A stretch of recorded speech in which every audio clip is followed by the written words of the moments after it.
welcome to the Beetle and Grimm's Pandemonium Warehouse Shopping Network. Shipping Goblin Bob here is going to tell you all about our new Platinum Edition. It's my favorite. Thanks, George. Friends, are you tired of putting a cat, a flask of poison, and a source of radiation into a sealed box and having to settle for a cat that's dead or alive? Well, Beetle and Grimm's Pandemonium Warehouse has the product for you. Introducing the Schrodinger's Cat Platinum Edition. With the Schrodinger's Platinum Box, you can have both versions of your pet at the same time. Free yourself from objective collapse and enjoy a cat that simultaneously exists in two decoherent realities. It's time for atomic indeterminacy to enter the macroscopic domain. It's time for Schrodinger's Cat Platinum Edition. Yeah. She's totally dead. But totally alive. Only from Beetle and Grimm's Pandemonium Warehouse. Simultaneously available and sold out now.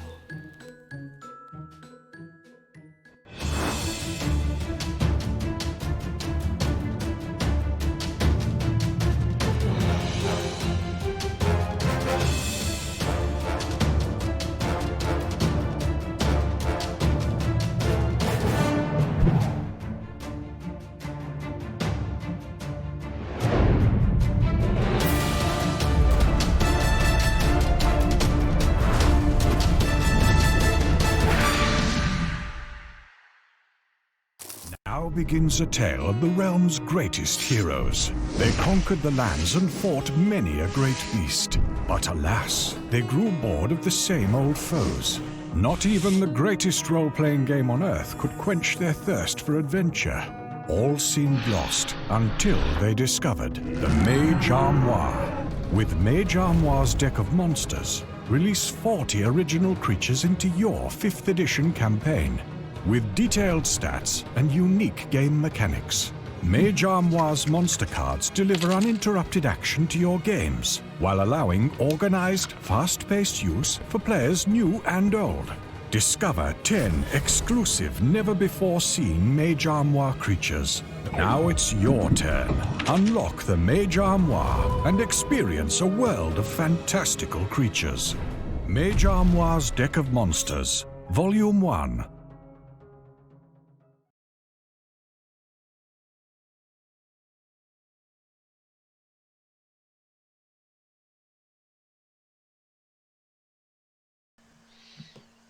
And hello! Yes, we're back! Hello! Hello you! Hello you over there! Hello you sitting next to you! Hello! Hello! Everyone should be able and willing and all the sound is on. I just had to double check. But hello! Welcome to Banner Badges. I'm Dave, your GM and the host for this session. Oh, thank you! Did you see that? There's something new! Thank you! Thank you very much. See, we got some new toys. We got some stuff for Christmas that we've plugged in. So we're going to give that a go on the stream anyway. But thank you very much. Can I play? Oh, there you go. Look at that. There's some stuff. But everyone's like quickly over to live chat. It works. And they're now doing stuff. But anyway, I'll start again. Hello, this is Band of Badgers. I'm Dave, your GM and host for this particular session and for all the Runelords sessions actually. So we are playing Rise of the Runelords. I was going to go but it's not there. It is, in fact, in front of me because I'm using it today. And, of course, as always, these are my beautiful players. Say hello, players. Hello, players. Never fail. I mean, really?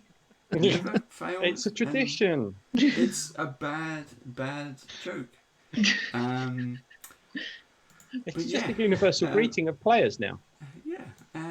I don't know. Well, anyway, so to my players, if you follow us on socials, which hopefully you do, my players bought me a big, a box of, I think it was like a dozen beers of all different flavours and sizes and things. And that's all you've got left now. Yeah, and now I'm just down to one dribble because it's going to be a good game. But thank you very much, players. It is much appreciated, as always. Welcome. No problem. Happy Christmas coming to everyone. So, also, we have a new person with us. As always, well, I say as always, I think we've only had 2 sessions where we didn't have a guest because of various things. But this is Sean White from MAGE, everybody. Hello. Hey, Sean. Hey, Sean. And if you don't know what he's done, if you just joined us, you've just missed a fantastic advert that he's that they say MAGE, the team behind MAGE, because Sean is the artist for those. I did get that right, didn't I, Sean?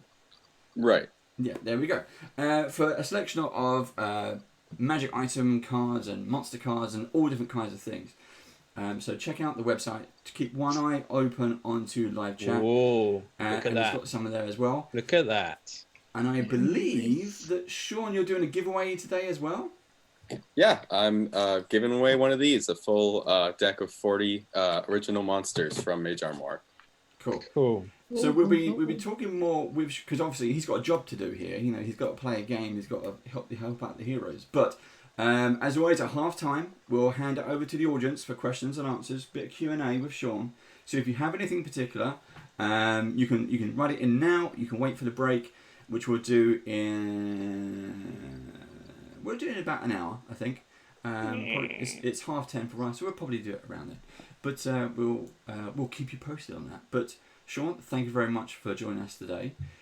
Once the story, that's okay, pleasure. It's been months actually, because I originally got in touch with Sean via, I think it was Ryan from Session Zero Clothing, and told me about Ryan and the stuff he was doing. And when I looked at the stuff, I was like, yeah, I'm trying to get him on, because if you didn't know, hopefully you should. If you're new to watching us, we try to get writers, artists, designers, creators on board to showcase their stuff.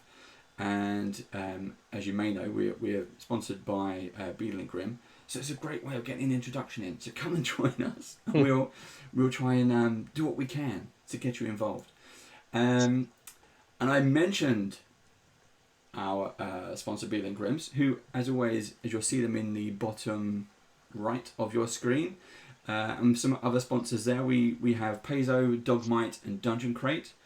But also in the box below me, the big box, you'll see all the various companies and stuff that we work with. We work with a variety of supporters, variety of companies, large and small. Some of them one-man bands, but they're making a dent in the industry now. They're picking up speed. We have discounts just for you, the audience, at home or at work or the office or wherever you might be. You might be on a bus or a train. You might be watching this in 2021. Who knows?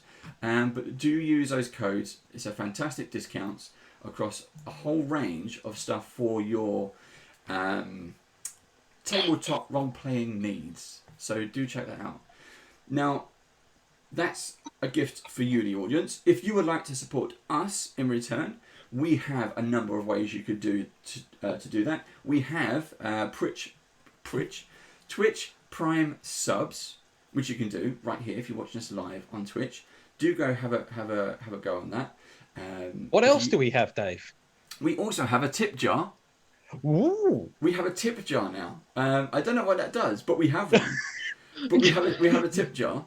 We also and give me more. What else do we have? Come on. We also have a Patreon, Jeff. Whoa! We have a Patreon. Ooh, Patreon. Wow, that's good. I like that. If anyone, obviously I'm trying to, just make Jeff wait. We also have an Amazon gift list because it's nearly Christmas. You can buy us gifts. And you can also buy. We have t-shirt merch like this one and like the nipple twisters, which you can see on Jeff's t-shirt. So there you go. Probably something like that. Yeah, which is our Runelords cast. So do check that out. All the artwork that you see, the cartoon artwork, has been done by Sean.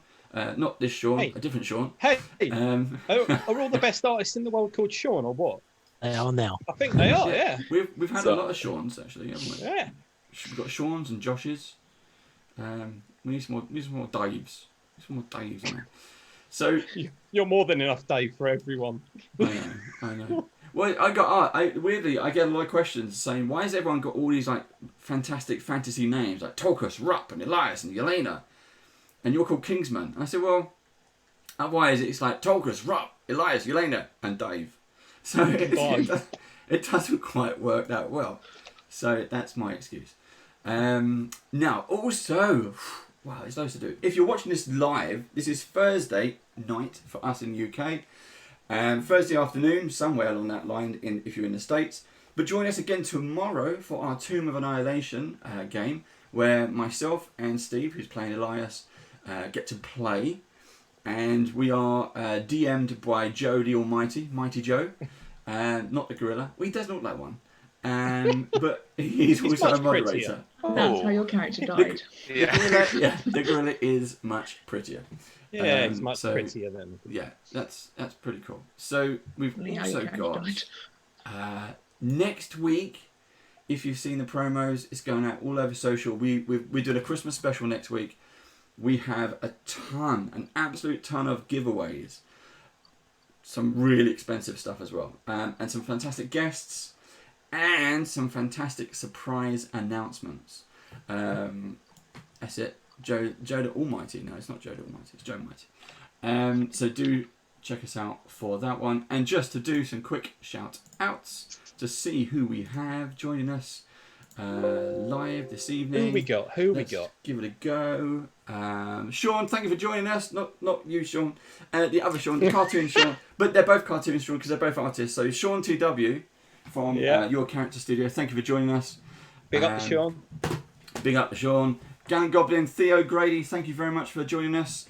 Again, I won't do any spoilers, but we announced it today that Gallant Goblin will be joining us on the Christmas special.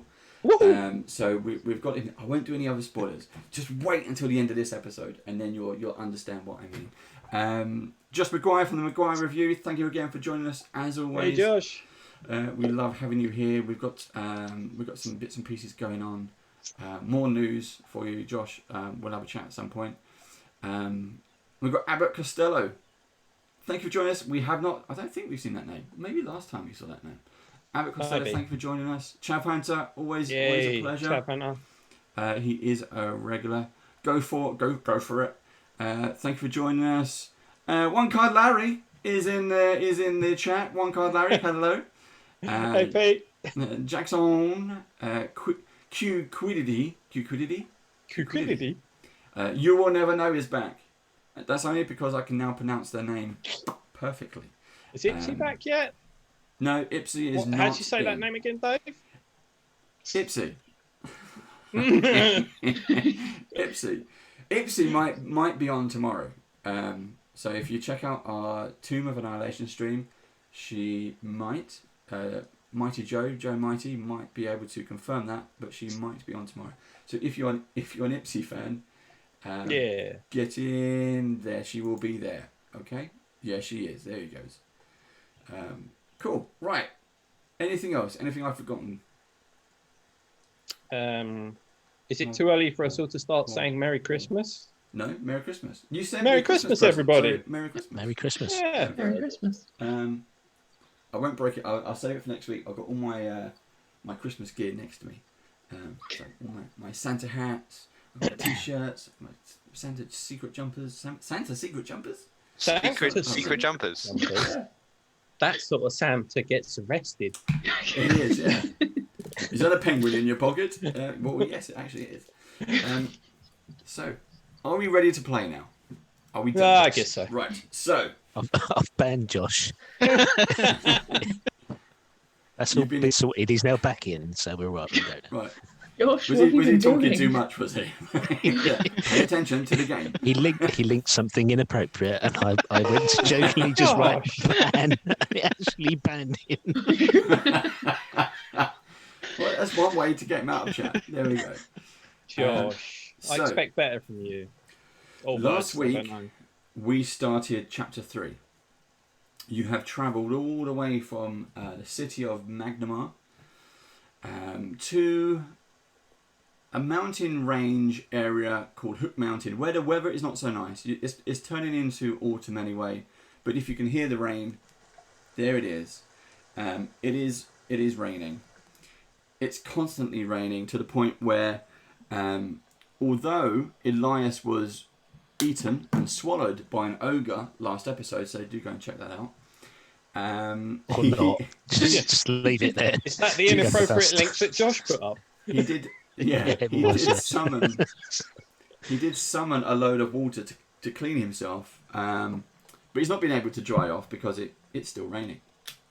And it's all grey and misty and horrible, but perpetual rain. And then, after your run-in with an ogre, you've been travelling for half a mile. Yelena has managed to pick up a pet.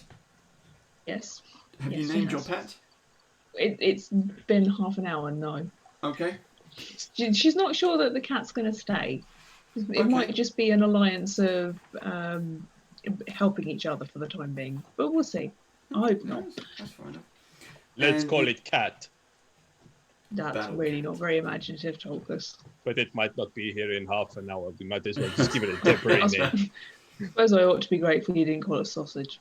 Yes.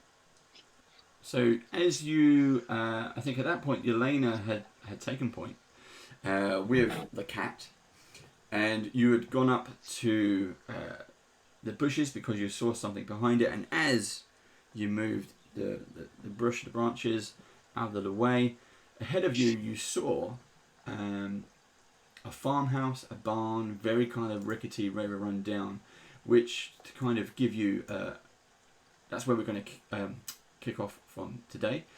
It's a very much a moss encrusted, decaying farmhouse. It seems to slump drunkenly at the edge of a damp forest clearing. You can even see rickety steps that crawl up to this kind of porch covered by a huge eave held aloft by these thick pillars of pine. Everyone make a perception check. Now what you saw, like if you did see last episode, an ogre came out of the house swinging a bucket, kicking a cat, and that is where we kind of where we kind of left the episode. So that we're picking straight up from where we were. Can everyone make a perception check for me, please? 31. 27. Okay. 29. Anyone beat Tolkus? No. Harrison? 39. 39. Wow. So you did beat What? Tolkus. You There see you go. everything. Jesus. No, sorry. Ow. No, it's 29. 29. No. Oh, There we go. Thank God. Always carried a 2. Yeah, it'll be easy. Right. Yeah. So, Tolkus, as you're creeping up, again, Yelena's in point, she's pulled the branches down, and you can see what's going on. Your ears pick up, and so did the cat.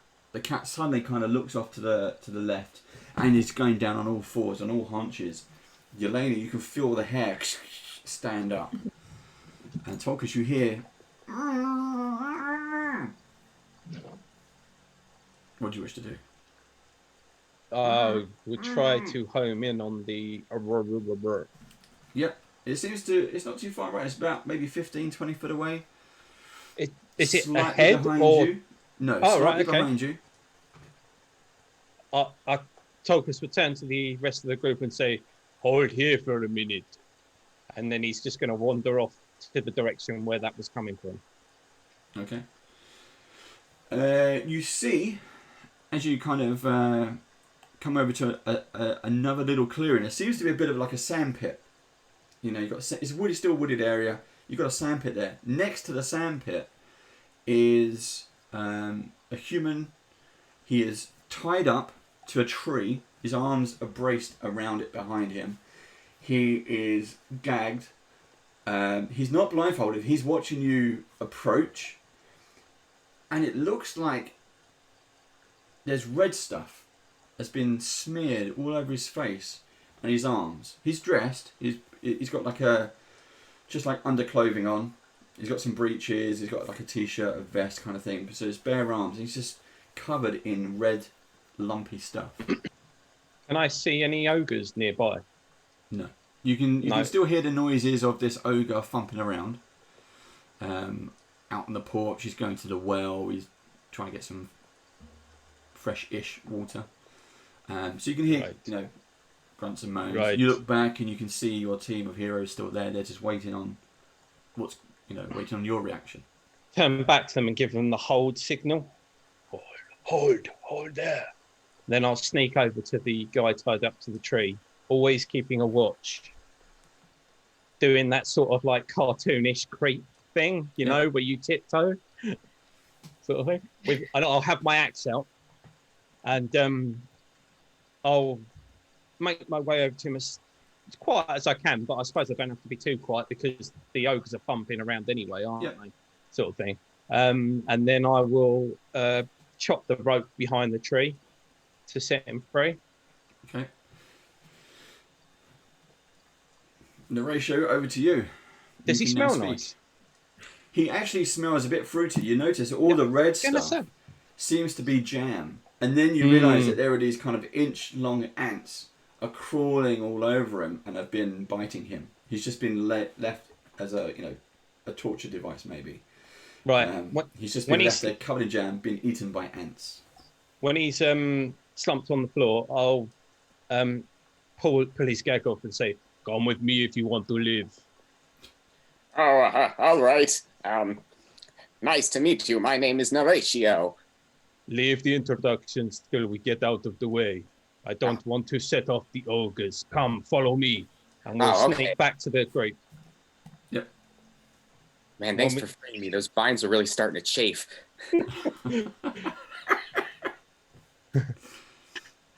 Who are you? Why are you here? My name is Horatio, like I said, and I am a great orator. But I'm here as a member of the Black Arrows. I was stationed at Fort Rannoch, but it was accosted by quite a few ogres who somehow managed to get through the defenses without any of the watchtowers seeing, and they were inside the fort before anyone could even ring an alarm. They captured plenty of us, and I believe there are other survivors in the basement of that house, so I'm not sure. These ogres, I think I counted about 9 of them, maybe more, and they captured me. I was given to the 2 children, Lucky and Mulgrew, as a toy. First they tied me up to a tree and they made me watch them do belly flops in mud puddles. And then I kept trying to narrate what they were doing because that's sort of my thing. And they started feeding me mud, so I stopped. And then eventually they got bored and put jelly and ants on me. Ogres, another Black Arrow member here, guys. What do we think about that? This wasn't part of the plan. Sod the plan. Let's just destroy this house and move on. Horatio, do you know somebody called Kevin? We've met a Black Arrow before. Kevin Windstrike. Is he inside the house? Dungeon Master, do I know Kevin? Is it not Caven? You don't know. Caven, yes. Yeah. I was going to say, but Caven. He's home alone. Yeah. I don't know the name Caven, but I've been hit on the head pretty hard a couple times, so... Do you have your equipment on you? What did you have? I had a nice scarf and dueling sword, but I'm afraid I don't. They took all of that from me. I don't have my armor either. So I basically have nothing. Will you do well with a dagger? I've never been without a dagger. Harrison, do you not have a spare sword that he could use? You can have my throwing knife if you want. I have a rapier. let me get you a brooch and I'll toothpick. the leaves off. And then do this. Toothpick. I have a dagger if he really needs anything, but I have a rapier, an otherworldly rapier gifted to me by a planar traveller. Okay. Oh, that sounds fancy. It isn't. It's just normal, but it was a great gift bestowed upon us by a roaming duo called Beadle and Grim. So I will pay it forwards, and you can certainly make use of it. And so you say you're without armor as well. I can fix that, and I'll whip out a scroll and I'll cast 4th level mage armor. So that will give you +1 to your armor class and +1 to all your saving throws. Wow, thank you very much. I feel very well protected. Do you all mind if I come with you on your journey and narrate your great deeds or whatever you're doing? You may want to clean the jam off yourself first. That's a good point, and he's like picking ants off himself first. We're just glad we got you out of that jam. Oh my god, that's 2 for 2. Is it going to be like? Oh, It's there's your Twitch Chris, moderator, No, Chris. no one, no one clip that. That needs to go No, into that the needs to annals of disappear. being We're gonna forgotten about edit forever. Let's edit Josh. that out before we upload to YouTube. Josh, I you really, need to really save wish I'd something not back. unbanned you now. Look, You need to save how am I going to something get back for Luke Christmas. Gygax on this channel if we have jokes like that? Right, so have we got anything else that we could loan Horatio to help him? Let me consult my vast list of magical items. Yeah, I was going to say, but none of it is spare. It's all like... Yeah, because I can hold 20 different ones. Oh, okay, yeah. Well, I have a useless hand crossbow. That I Don't say, "Oh, here's a useless weapon. You can have Oh that." my god, it gets worse. So I've Defend yourself. gifted Oh, this him. isn't I've good. gifted Have a him a pebble. rapier that's travelled across the plains. Yeah. And cast mage armor, and you've gone. Well, I've got this old rusty throwing knife you can Harrison, have. don't you have this lovely hand crossbow that you kept for ages? Lovely. No, yes, it's a well crafted hand crossbow that I've looked after for some time. You can borrow that if you may. Borrow it. You can borrow it till you die. Then when you're dead, I'm going to take it back. Horatio, what weapons do you use normally? I normally use a dueling sword and, well, the power of music and oration. But I already have all that right here. Can you use axes? I have a spare axe if you want to use it. I don't know if you can though. You look at him and he's pretty thin and wimpy looking. He's like, I don't know. Well, I have a hatchet, which is a small axe, usually used by children, but I think it's your size. All right, and it's very special if you want to borrow it. It comes back to you after it hits people. It's good fun. Can I nudge Elias a bit and just say, Elias, have you ever heard of like songs that do things? Because this guy looks a bit, maybe he's not up to it. Well, but if he's in the black areas, he must be of some use, surely. Well, like you have the power of changing the weave, and I have my god and things, and this guy has some, I don't know, speeches. Yes, but don't downplay the power of encouragement. Look, Okay, what we've done with Harrison. Positive thinking. Yes. Positive thinking. Yes, Yeah. yes. We've had a positive impact on Harrison's behaviour and attitude over the last few weeks, and well, maybe he's that bit accelerated. Maybe because Horatio does not have any armor or anything to protect him. Maybe it's best that he use the crossbow that Harrison gave him. Oh, he has armor now. He has top-notch armor. Mage armor. Okay. Should fight them from the speeches.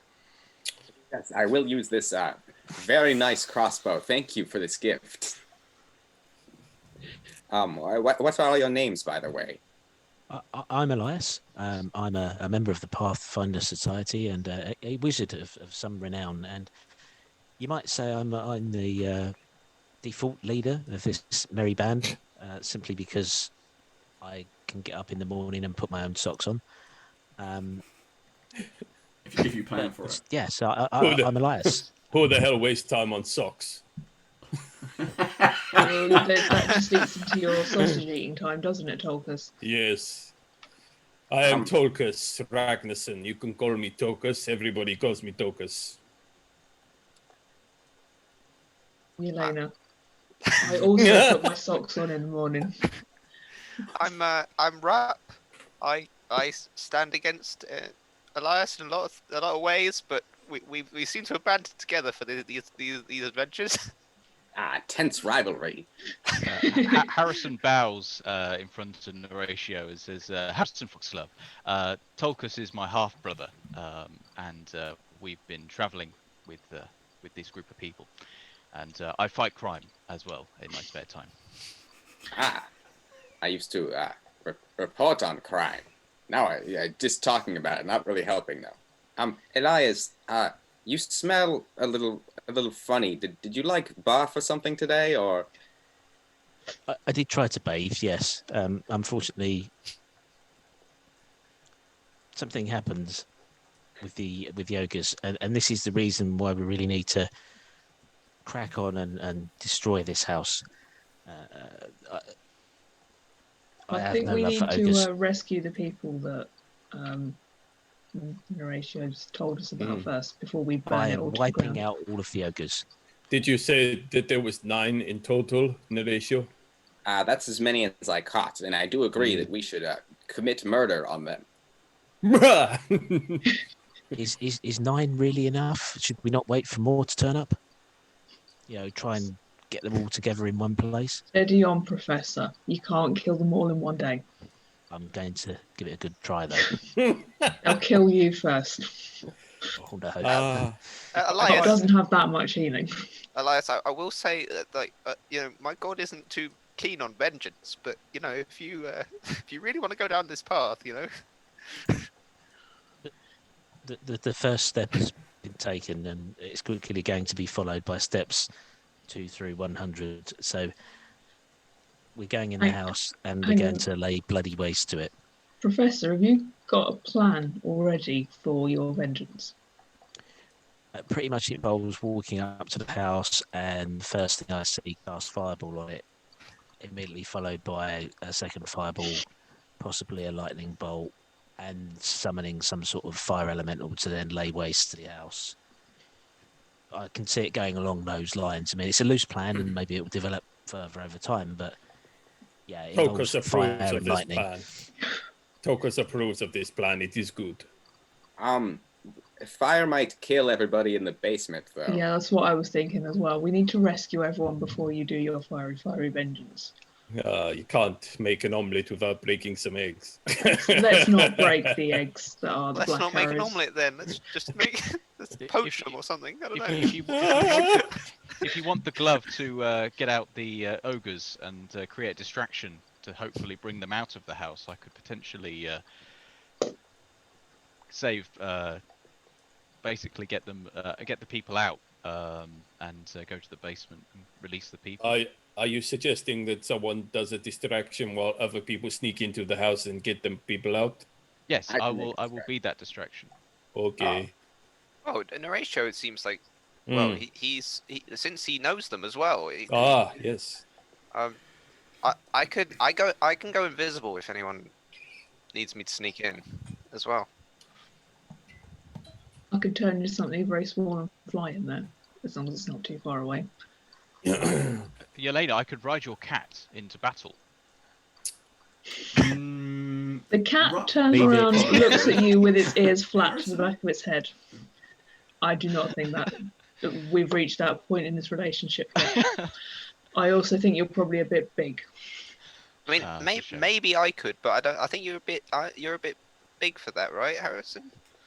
Well, just anything to charge head forth and lead the party. How many ogres can we see outside the house shack thing, Dave? 1 at the moment. Just the 1.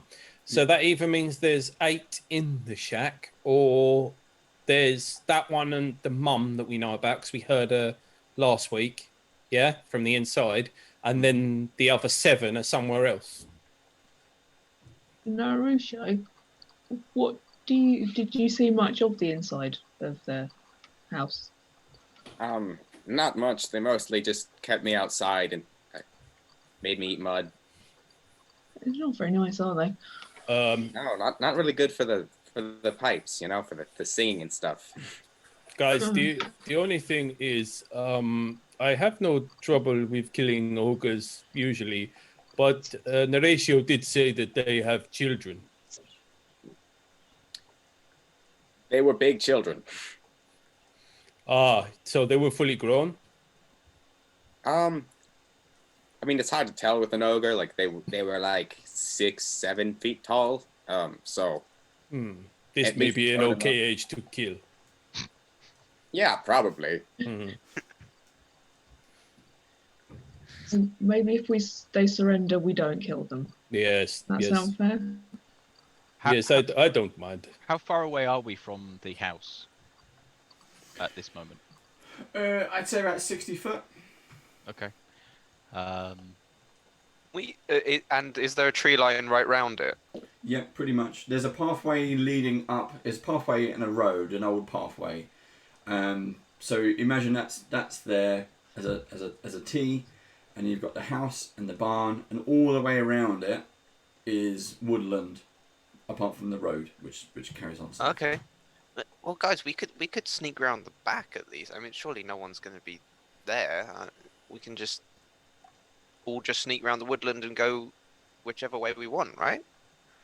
Try and get in the house, find the prisoners, and then lay waste. Yeah, that sounds like a plan, Elias. I can do that. I can hold off the laying of waste. We rescue the people and then lay the waste. That's fine with me. Lay the waste. I like it. So we be sneaky first up, and then attacky. Yeah. I like this plan. It could be fun. Are we still doing the distraction?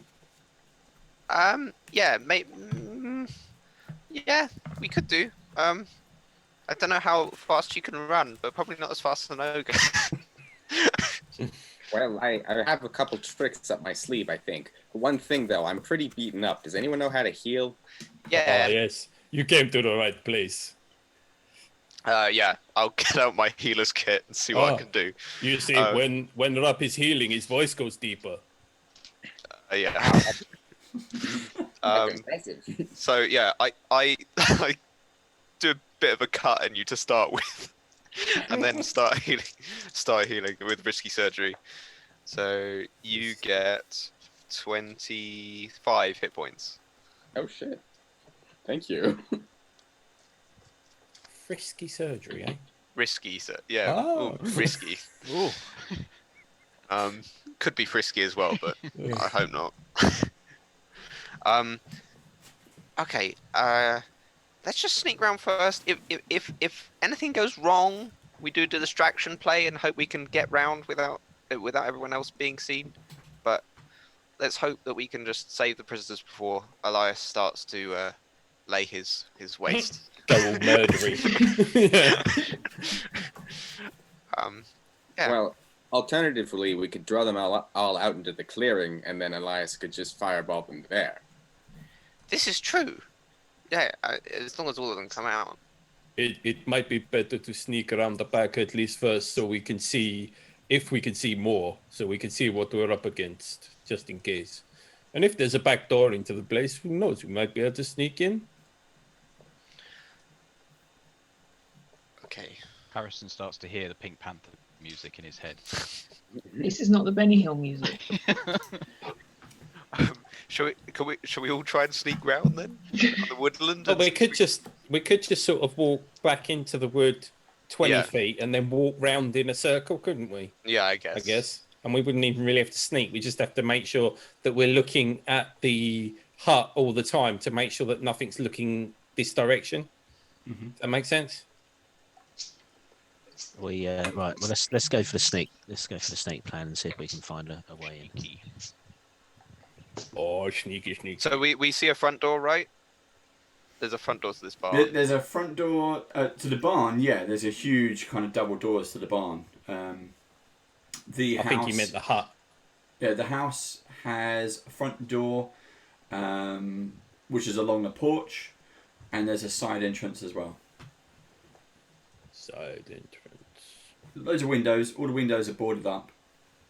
Okay. Is anyone near the side, or any people near the side entrance right now? No, the ogre who's kind of thumping around, he's just kind of looks like he's trying to do some gardening. He's he's going back to the well, putting it down, get some water. There's obviously holes in the bucket. He's like, ugh. All the stuff that they're trying to grow their own veg. It's all a bit black and bleak, and all, even from where you are, there's a nasty smell and a bit of a haze coming from all the vegetables and stuff that they're growing. Everything just looks a bit sickly. Okay. Take a look at that later. Should we sneak through the side door then?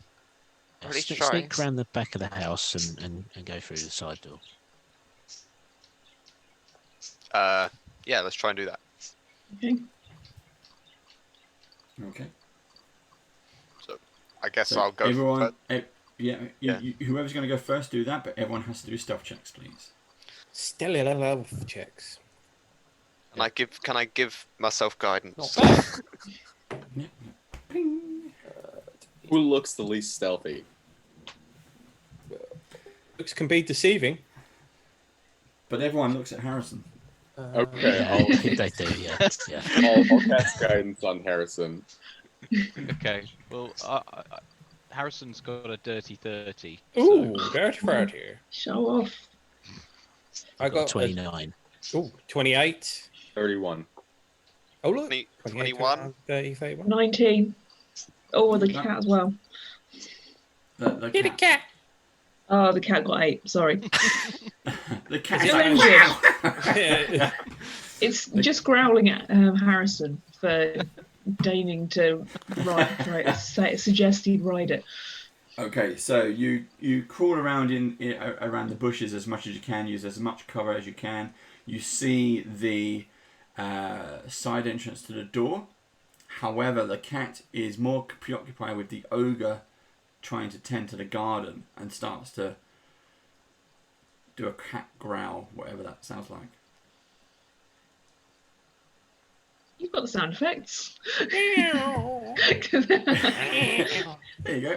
I got the Tolkien button.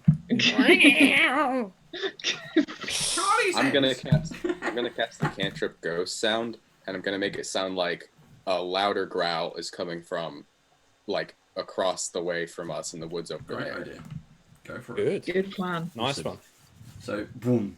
Like a bear growl. Yeah. It's coming back. Just to check. The ogre whose tendon is gone, he kind of drops his bucket. He's like, "Wah! There's a bear in the woods." Wah!" And he goes back over to the well. And what you didn't see before is he puts his hand down, and from the outside of the well, the other side, he picks up this huge double axe, thump, onto his shoulder. He's like, "Wah!" And he hurries off into the woods. Hope he's taking some toilet roll with him to give to the bear. That was almost a Josh joke. I'm busy petting the kitty. Hold, Elias. Hold. Hold. So Window you see him run off. door. Window door. Door. We go door. I got visions of Tulkas holding Elias like a machine gun, and Elias just unleashing. I'm just like this, ready to go with the lightning bolt. Magic fireballs. Is it like Rambo on? Yeah. It's on his shoulder. It's like rocket launcher.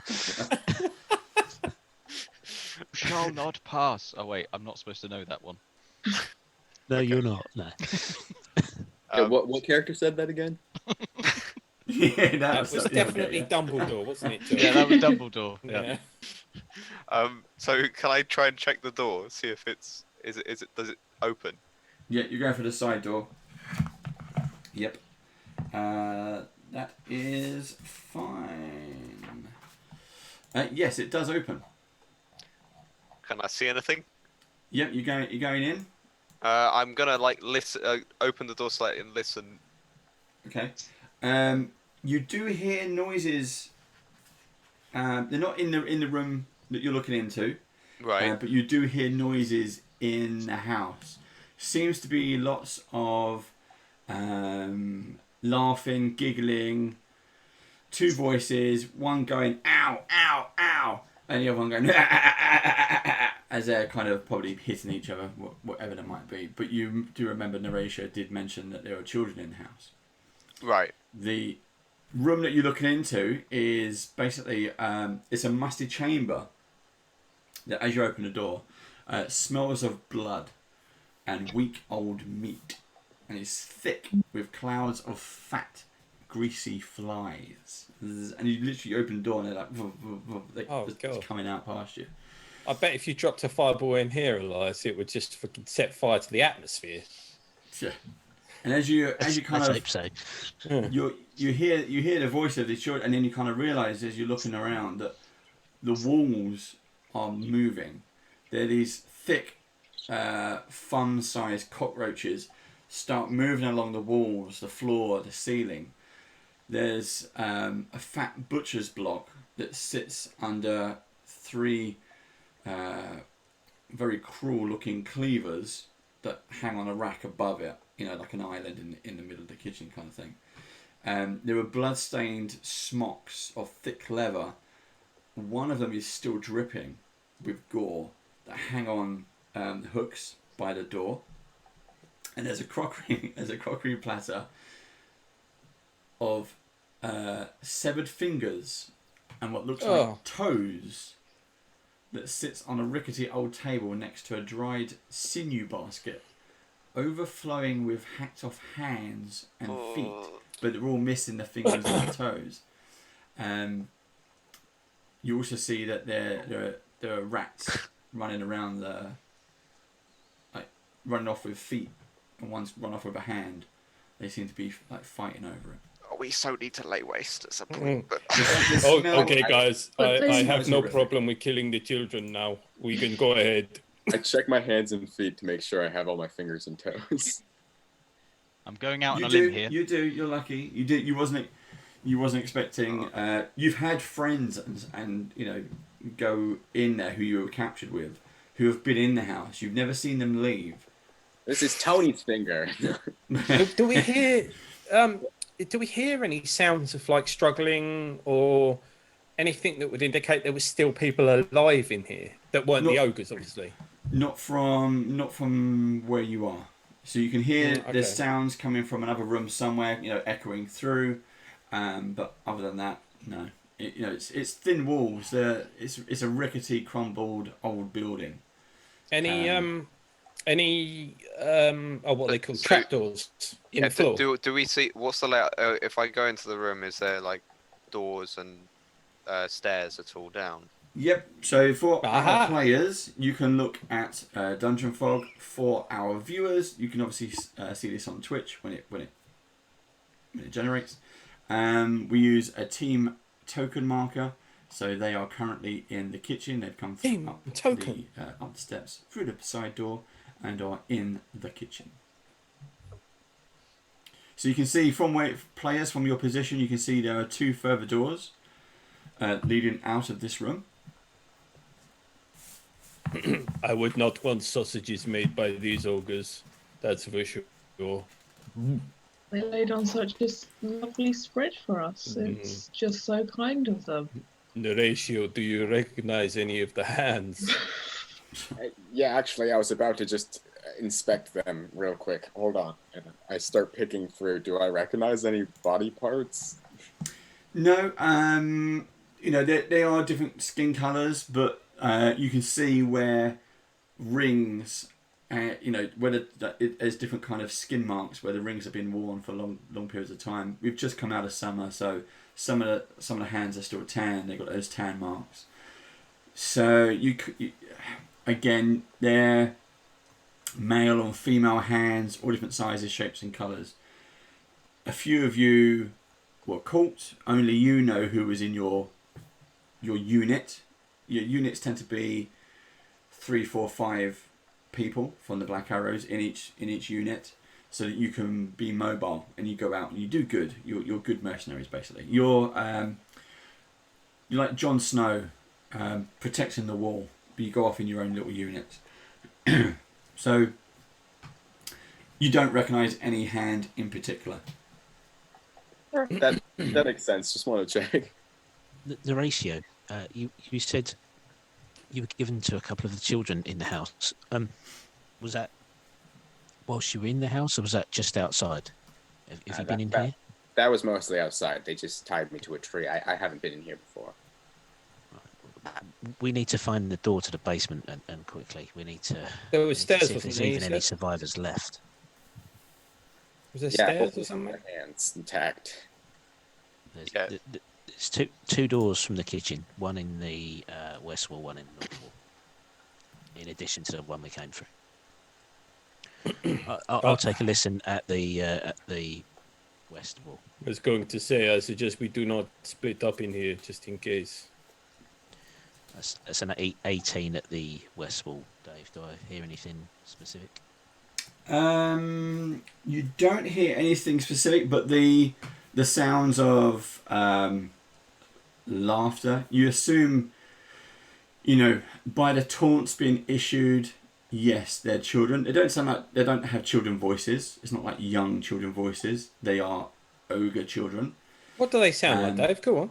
Oh, give me my toy back. Give me my toy back. No. Excellent. There you go. So yeah, that's what you get from me on that one. It was good enough. I liked it. I'll take a listen at the north door as well. Then that is a 25. You hear nothing. Okay, I will open the north door quietly. Okay. The north door opens up into a stairwell leading down. Okay. Then I would like to sneak down the stairs. Okay. We all follow. I'll put on my goggles and follow. Ooh, so that was a natural one for my sneak. Well done. So hero point. I'm not going to waste it. I'm just going to stop down the stairs. If they come out, then it's just more excuses to start laying waste earlier. So the first step that you step on gives way. There's a huge crack, and then you fall down the stairs. Can I, when you say I fall down the stairs, you mean I fall tumbling down the stairs? You go tumbling down the stairs, bibbity bobbity boop. Okay, can I make an acrobatics check to try and save yourself, please? 30. Yep. Okay. So the stair cracks, and you go forward, but manage to you grab hold of one of the planks in the walls. Again, all bits and pieces fall, and just because that would have been a nasty fall. You see down the stairs. Well done, Elias. You styled it out. Did you see that? That was very loud. Impressive. The ratio says it with the speaking voice. Guys, do you hear that? That was really loud. I mean, they probably already heard it. You really do have great carry, Horatio. So down into the bottom of the stairs, it just disappears into darkness. But with you can see that it ends in 3 doors. One on the left, one on the right, one straight ahead. Okay, I will take a listen at each of those doors while the rest of the party hopefully catches up. Using the old hand signals. So the north door is a 31. Okay. The south door is a natural 1. My God. The door to the west is a 30. Sneaky down the stairs, Dave, with a roll of 29. Okay, so you step over the broken step and manage to go down. There's small creaks just because of your weight and size, but you're fine. You don't trip. You make it down. Yep, you're next. You make it down. You're perfectly fine. You get to. There's not much room at the bottom of the stairs, so anyone else who's following, you're going to be queuing up on the stairs. Elias, you do hear noises, like thumping noises. They're in a rave. Is that from which room is that from? The west room. West room. Okay. I will. North and south signal. doors don't make any noises. Okay. So I'll signal to Tolkus, hold, and that I've heard something at the west door, and then I'll step back so he can step up.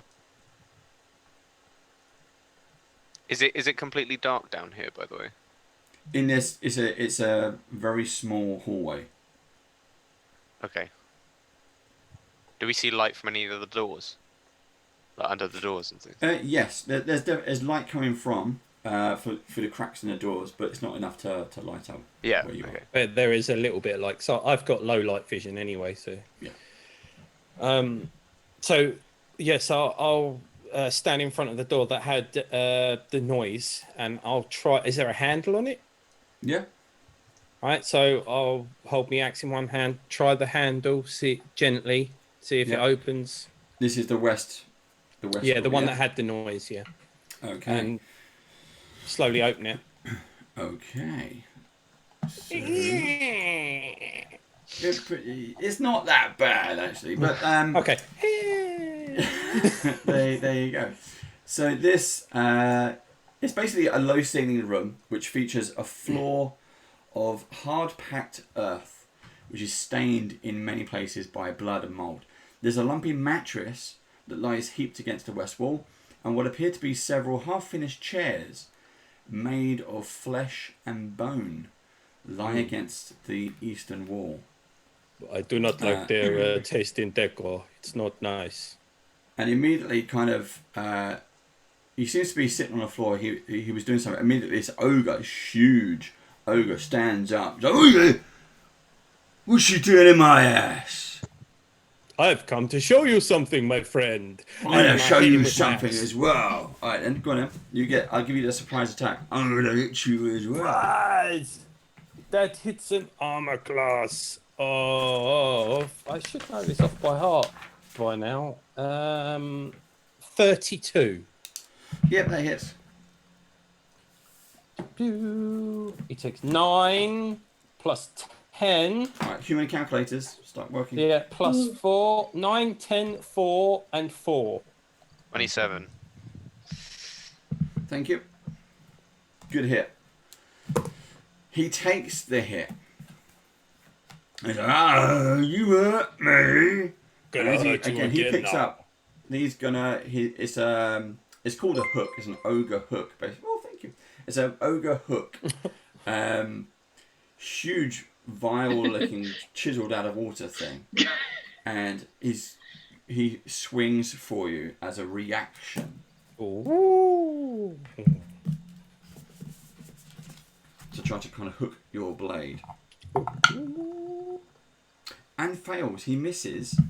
Was it tragic miss or was it normal miss? It was not a critical miss. Oh, it damn. was not. But he misses. But now you can all enter combat if you wish. Tolkus is in the room. He's going to go head to head. Yes, please. Roll initiative, yeah? Holy Jesus. Yay! Another one. Yeah, that's 3. Get rid of that dice. Quick No, maths, no, quick. I'm going to stick with it. That was an 18 for me. Right. Let's go round the room. Tolkus. Hold on. It is 33. Okay. Tolkus keeping the calculator open on the computer. Elias. 18. 18. The ratio. I cannot figure out where. Perception. Sorry. What? It's perception based. So it's plus Where your is it on perception. the character sheet? To the right hand side. It's sort of top right-ish. Below your hit points. Yeah, below your hit points in a circular little magnifying glass. I got 25 total. 25. Cool. Thank you. Sorry. It's all right, Everything's in a weird place. And everything's big numbers as well. Yeah, Lena. 33. 33. Well done. Rupp. 35. Oh, Jesus. Woo! Listen to me. Harrison. 26. 26. My age. Not really. You lie. Right. Okay. We are in first combat. Here we go. So you see this huge beast ogre. He's bigger than the one you saw outside. He's bigger than the one you fought last episode in the woods. And he's got this mean looking hook thing. But Rupp, you are first. Right, so I am going to cast. I'm going to get my sweets out and throw one at Tolkus and just say, go make things happen. And I cast heroism on him, which gives him. You just get hit in the back of your head. Backed by a sweet. Where was original? Yeah, and he gets +1 to everything pretty much. Whoa. Ridiculous. He doesn't need it, Rupp. That means I've got +20 to hit now. Yeah, and then I'm going to use, what is it called? My feet thing. So it will do something next turn. So yeah, Oh. Okay. After Rup is Tolkus, followed by Yelena. Right, Tolkus is going to raise his massive axe, bring it to bear on the ogre. Go ahead. He's gonna specifically try and swipe him in the leg. Okay. Not for a trip or anything. He just wants to try and chop him down like a tree because he thinks it'll be fun. He is huge. I mean, he's at least 12 foot tall. Oh, he's a big one. Big, but he's big. Oh, he's a big one. Yeah, and he's gonna go in with power attack first off, and go ahead. It's a 16 plus 20, 36. Yep. Yeah. The armor class is poor. And I'll do the adding up on this one just to save everybody. Right. Plus. Oh, that's good. It's going well so far.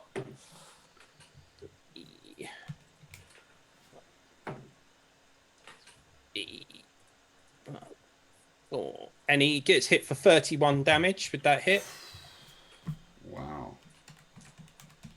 Okay. Yeah, he didn't like that. Oh, and big man keeps hurting me. I am going to hit him with a normal attack at the minus. Is it minus 10 or minus 5 for using power attack? I can't. Is it? It's the amount of actions that goes down, isn't it? With Furious, Furious Focus, not but not the multi-attack penalty. No, that's okay. So that is 32 to hit. Mm-hmm. Minus 10, so it's 22. Yeah, that hits. He's got lousy armor class. Right. And he takes 7 plus 3 is 10. Plus 2 is 12. Plus 4 is 16. 16 damage. Yeah, didn't roll too well on that one. He's and Tolkus is now just a one-man army. and they're not. We because they're not specific on the rules for. You know, we decided on minus 15 for my third attack, didn't we? Yeah. So let's see. And it's a natural 20, which is nice, which is always nice. So that hits an armor class of 40 minus 15. Yeah, go on then. That's 8 plus 10 is 18. I really should have given you a heal. 22 plus 4 is 26 damage. 26 damage. Yeah. Have you done it? No, it's still standing. But I bet he's worse for wear. Hit after hit after hit. He is. And while I was hitting, he was actually said, "It's choppy time. It's choppy time. Not to chop it down the ogre." So what it's where's my go? For fuck, it's all the way down there. Yelena, go on, over to you. Trip him up, Yelena. Trip him up. Okay, first of all, can I see it? You can see him over everyone's heads and stuff. Okay. Because he's big, but he is. Yeah, you've got a few people in front of you. Okay. You can pass through them if you want to. I'm just thinking about casting spell. How unhealthy does he look? Oh, he's covered in cuts and blood and bits and pieces. Okay. You've literally just seen the axe, Tolkus's axe, go up and down, and then up and down. Okay, I'm going to move forward. Ogres for a living. I'm going to move forward and try and angle myself so that he's within a 15-foot cone, but Tolkus is not. No one else is. Okay. Don't worry if you hit me. Just hit me. Show off. And no, I would like. I meant more the fact that Rup's really good at healing, but don't waste it. Don't take it for granted. Could you make a reflex save, please? Yes. Should be good at them, right? Ogres are known to be nimble. They're really nimble creatures, aren't they? No, 15. Yeah, no, you did not make that.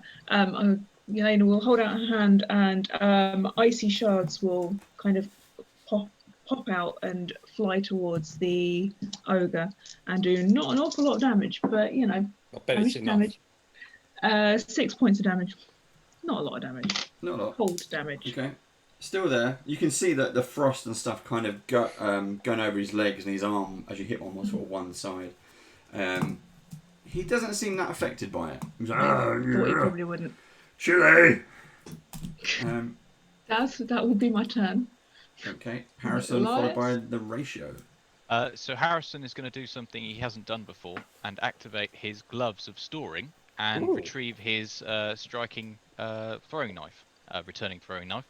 And he's going to walk on over, or at least pass through both, just Elias and get in the room.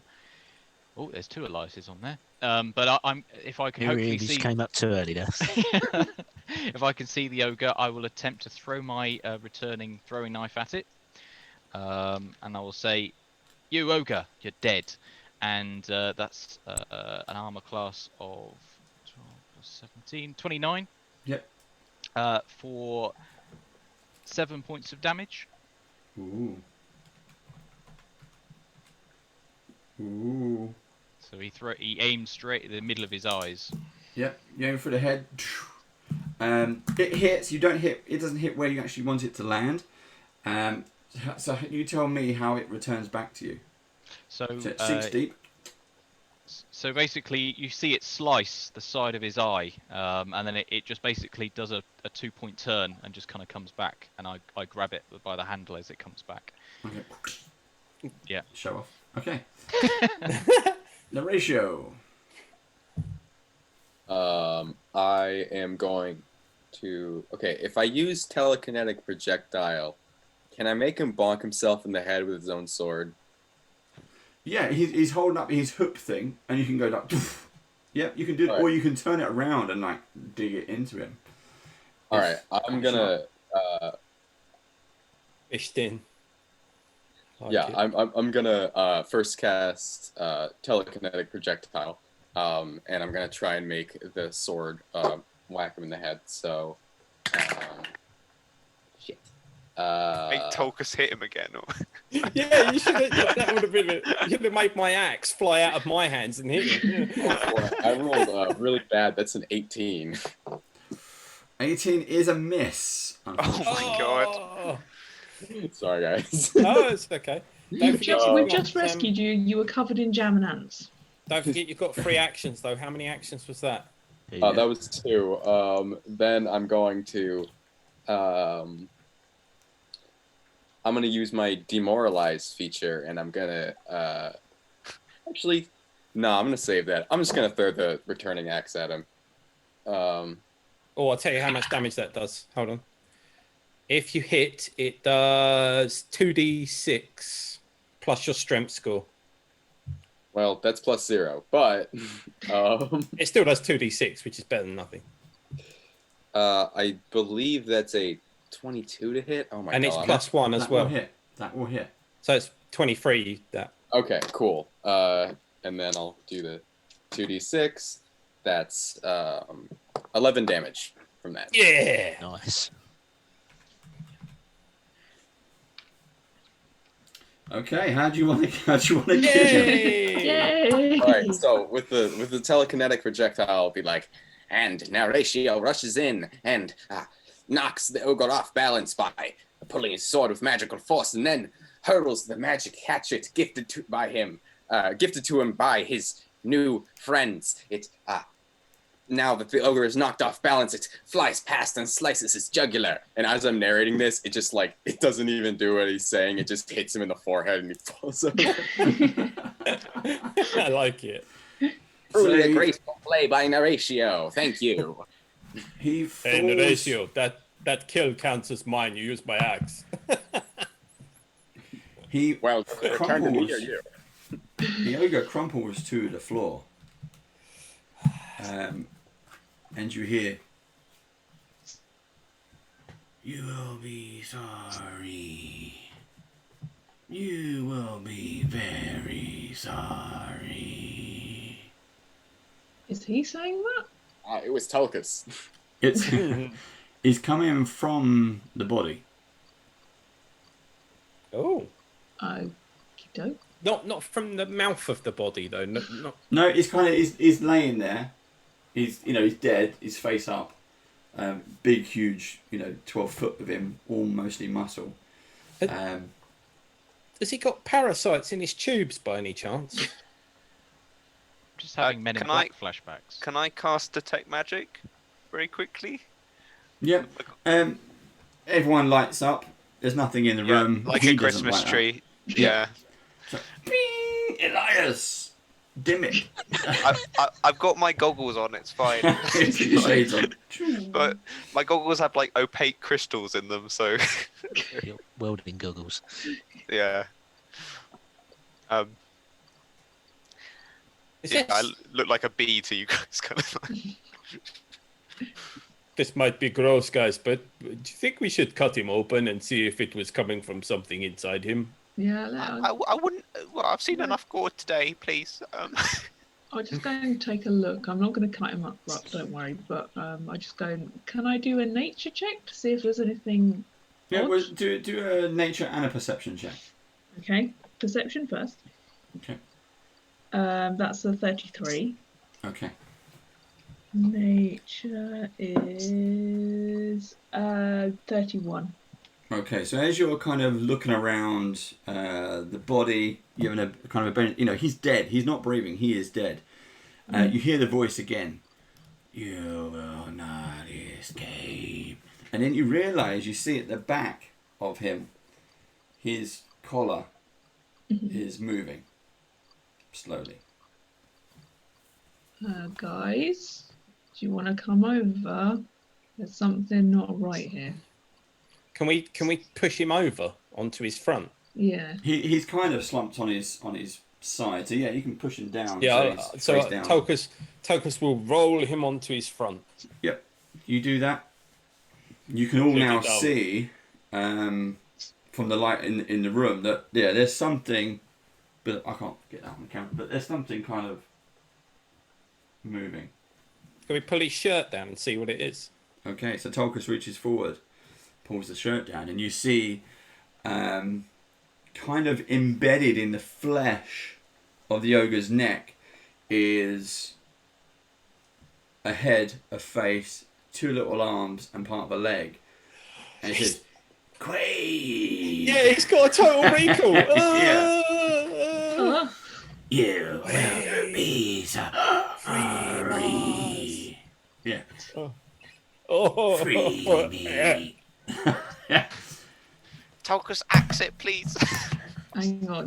Who are you? Hold on, let's ask it some questions. What the hell are you, Mr. Zid? Or whatever you are. What are you, an infection?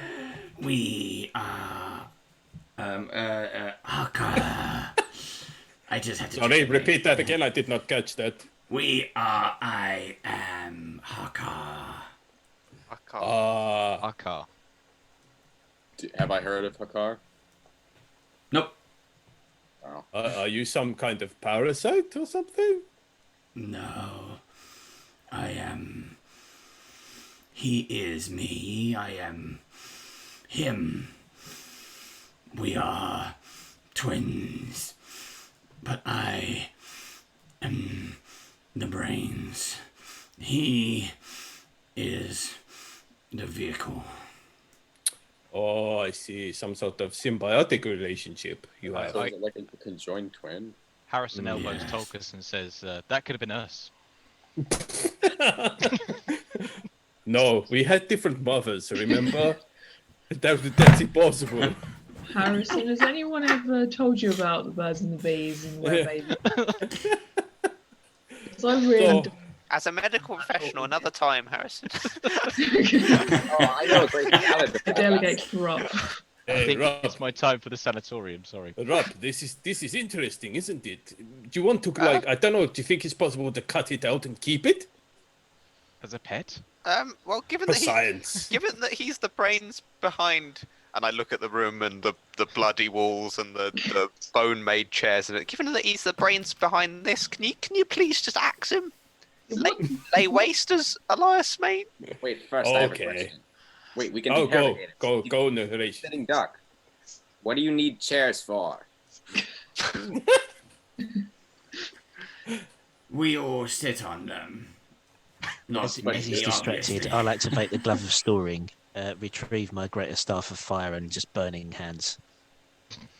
Can I stand back first? Okay, what was the cat's reaction to this? Just been hanging back. Okay, fair enough. The cat stays with you, just on the back of your legs. Yeah. Been playing with a ball of yarn just in the corner. Well, guys, that's was not yarn. That was even more freaky than the clay people that we fought before. Yeah. We are seeing some freaky shit, do you think? So as you're burning the body, Elias, you hear one last thing. It's like, Mother will get you. She loves us. I'll Mummy's bend closer boy. and I'll say, I have a special spell prepared for Mummy. He's died. Okay, The flames have taken it. Sounded slightly naughty, but skip past that. Mammy likes on surprises. Saturday nights for more of that. Say that's an epic burn. Oh, come on. Josh, you need to hold some of these back for next week. Stop using all your best Harrison lines. takes 80 psychic damage. I think everyone used to make a wheel saving throw. Yeah. Harrison, like, what? Oh dear. Well done, Horatio. You did a killing blow there. We are going to take a break there. We are just going to sort out some bits and pieces. Everybody okay with that? Cup of tea time. Cup of tea time. So, to my players, actually, Sean, do you know how long your advert is? Is it like a minute? Minute and 15 seconds. There you go. You have a minute and 15 seconds Can't to even boil a kettle in that time. pop to the loo, put the kettle on, get your snacks, do what you need to do. For everyone watching this, we're going to play the MAGE Armoire, which is one of Sean's creations. This is their advert, and when we come back, it's Q&A. So start getting the questions in to the live chat now, and we will ask him when we're back. See you in a minute. Back in 3. Now begins a tale of the realm's greatest heroes. They conquered the lands and fought many a great beast. But alas, they grew bored of the same old foes. Not even the greatest role-playing game on Earth could quench their thirst for adventure. All seemed lost until they discovered the MAGE Armoire. With MAGE Armoire's deck of monsters, release 40 original creatures into your 5th edition campaign.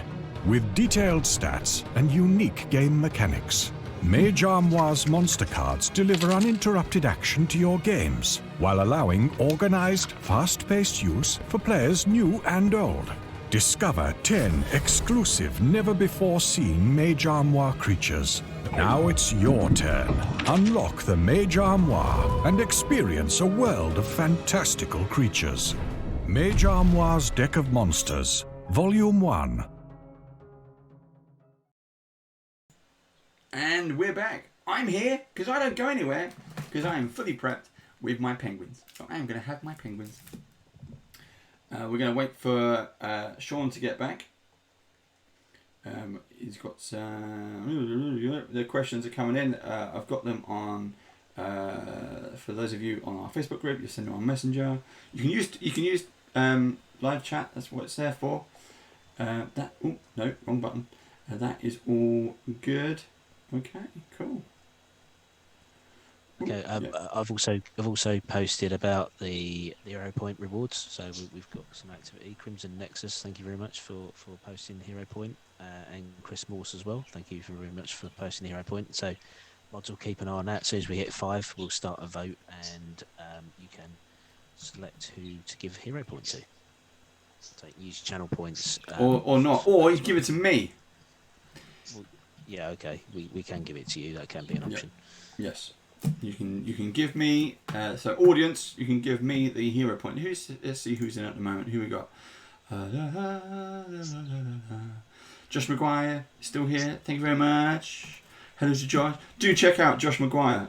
It's McGuire Review. If you're interested in board games, in role playing games, in minis, do check out the McGuire Review on YouTube. Do check it out. I'll get more messages. Da, da, da. Sean is back, so let's just quickly jump into some questions. Hello to everyone in chat. Hello. Marissa. Hey Marissa, how you doing? I hope you're enjoying it. Neville Moore, cheers Mike, thank you for joining us.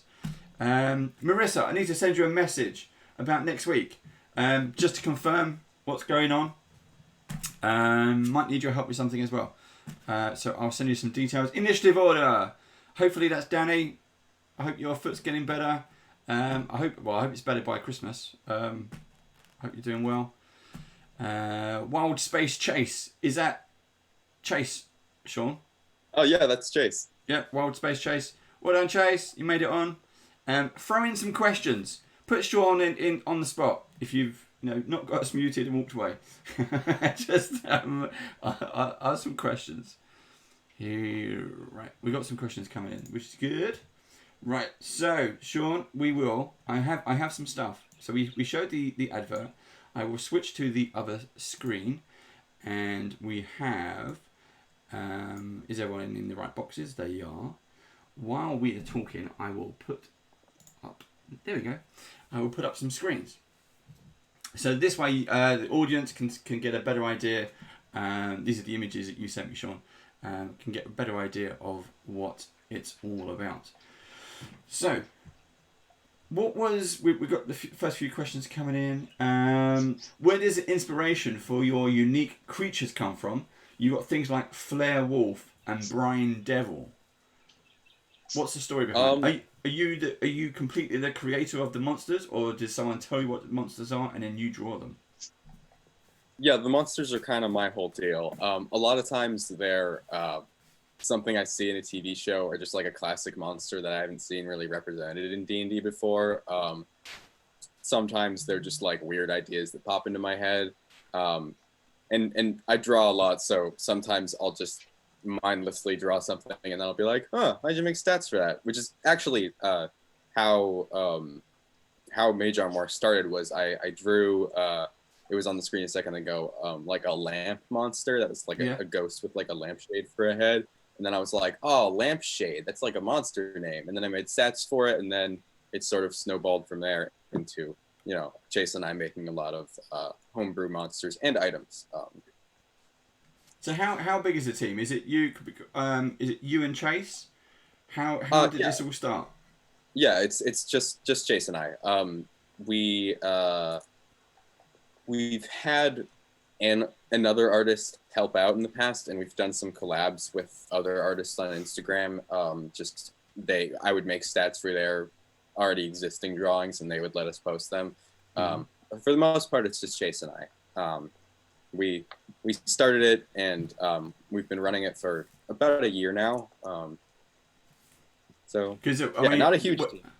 When we called up, I got in touch a couple of months ago, and when I found out about you from, I don't remember if we said this off air or on air, but yeah, I know you from Ryan Session Zero, who introduced us, and it was. Have you done this as a Kickstarter, or is this kind of like the active product you're selling at? Will you do a Kickstarter if you didn't start with one? So, do you mean the cards or just the account itself? Everything. What's the future plan for the stuff you're doing at the moment? We mostly post our stuff for free on Instagram at MAGE_ARMOIRE. That's at MAGE_ARMOIRE. We mostly post all of our stuff there for free, but this the deck of monsters is a thing we use a website called Game Crafter where you can get your own cards printed. And they have a thing called a crowd sale where it's kind of like a Kickstarter, but it just lasts for a week, and the more people that buy it, the less the price is for them overall. Okay, cool. So we got a decent amount of sales from that. But in terms of monetizing our other content, we might do a Patreon in the future. We might do like booster packs of cards if people are interested. We might do item cards because those seem to sell better than monster cards because more players than there are DMs. So yeah, I mean that's kind of a big question where we're going forward. I mean, but you know, but also you to give everyone a bit of more background information. You're both students. You're both in college. Yeah, And I'm producing. I mean, what looks to be fantastic tabletop cards. Thank you. You know, businesses are producing this stuff, and there's two of you, and are you both in the first year? No, Chase is 2 years older than me, so he's been to college for a little bit, but yeah, we're just students. We met in high school, been dating ever since, and decided to make monsters together. Yeah, I'm only 19. I've been doing a lot of this, you know, on top of schoolwork and stuff. I mean, I had a good chunk of quarantine where I didn't have anything to do, which is actually when I like formatted all of these. Like I had all the illustrations, but it took me like a week to format all of them. It was kind of rough, but you know, that's what you get for having a 2-person team. Yeah, I mean, I remember when we were talking originally, it was, you know, you've made a very much a physical tabletop product, and then global pandemic. Since you've had this time where people aren't necessarily allowed to play around the table, have you thought about different products and different things you could take this? Well, there is a PDF of it Yeah. on our site. You can get it from Instagram or just from our website. But there is a PDF where you can print out the cards or just use them in the PDF. So that exists. But in terms of that, I don't know. We've been thinking about maybe doing like we could do a Patreon where every month we release like a big like, you know, detailed one shot with like our homebrew monsters and items like sort of featured in it. But yeah, I mean, web content is kind of dicey territory with D&D. Oh my god, I can't believe I did. No pun intended, dicey territory. That was a good pun. It's better than what Josh does. Yeah. I'm glad I didn't get reprimanded as much. Where does your another question we've got in is where's the inspiration for your type of art? Is that just have you studied art, or are you just naturally talented? Well, I mean, I wouldn't say it's natural. I practiced a lot from a young age. I mean, both my parents are artists, so It's natural. That's natural. I've been drawing since I was a little kid. I believe in nurture versus nature, but you know, that's beside the point. I've been drawing since I was a little kid, and I was doing stuff I really wasn't confident in until about a year ago when we started. When I started getting into digital art, I would basically, you know, steal my mom's iPad for like a night and like just like draw monsters on it because I didn't have like a drawing tablet or anything. And from there, you know, I mean, I draw from a lot of sources visually, but I've sort of, you know, built up my own like rendering shading style just kind of by myself, like picking and choosing like techniques from different YouTubers and stuff and other people on Instagram. So it's kind of a thing of my own creation. I don't know. Cool. I mean, would you consider doing collaborations? You know, because we have contacts with Dungeon Crate, who, you know, are doing a global Dungeon Crate subscription boxes. You could put in a few cards or a handful of cards or whatever, or even, you know, Beetle and Grims. I was just talking to Chase about doing booster packs in Dungeon Crate. I think that would be so cool, and it would also, like, you know, entice people to buy the full deck if they only got like 5 cards or something. So I think that'd be really cool, and I'm very glad I have a connection to Wayne now through this.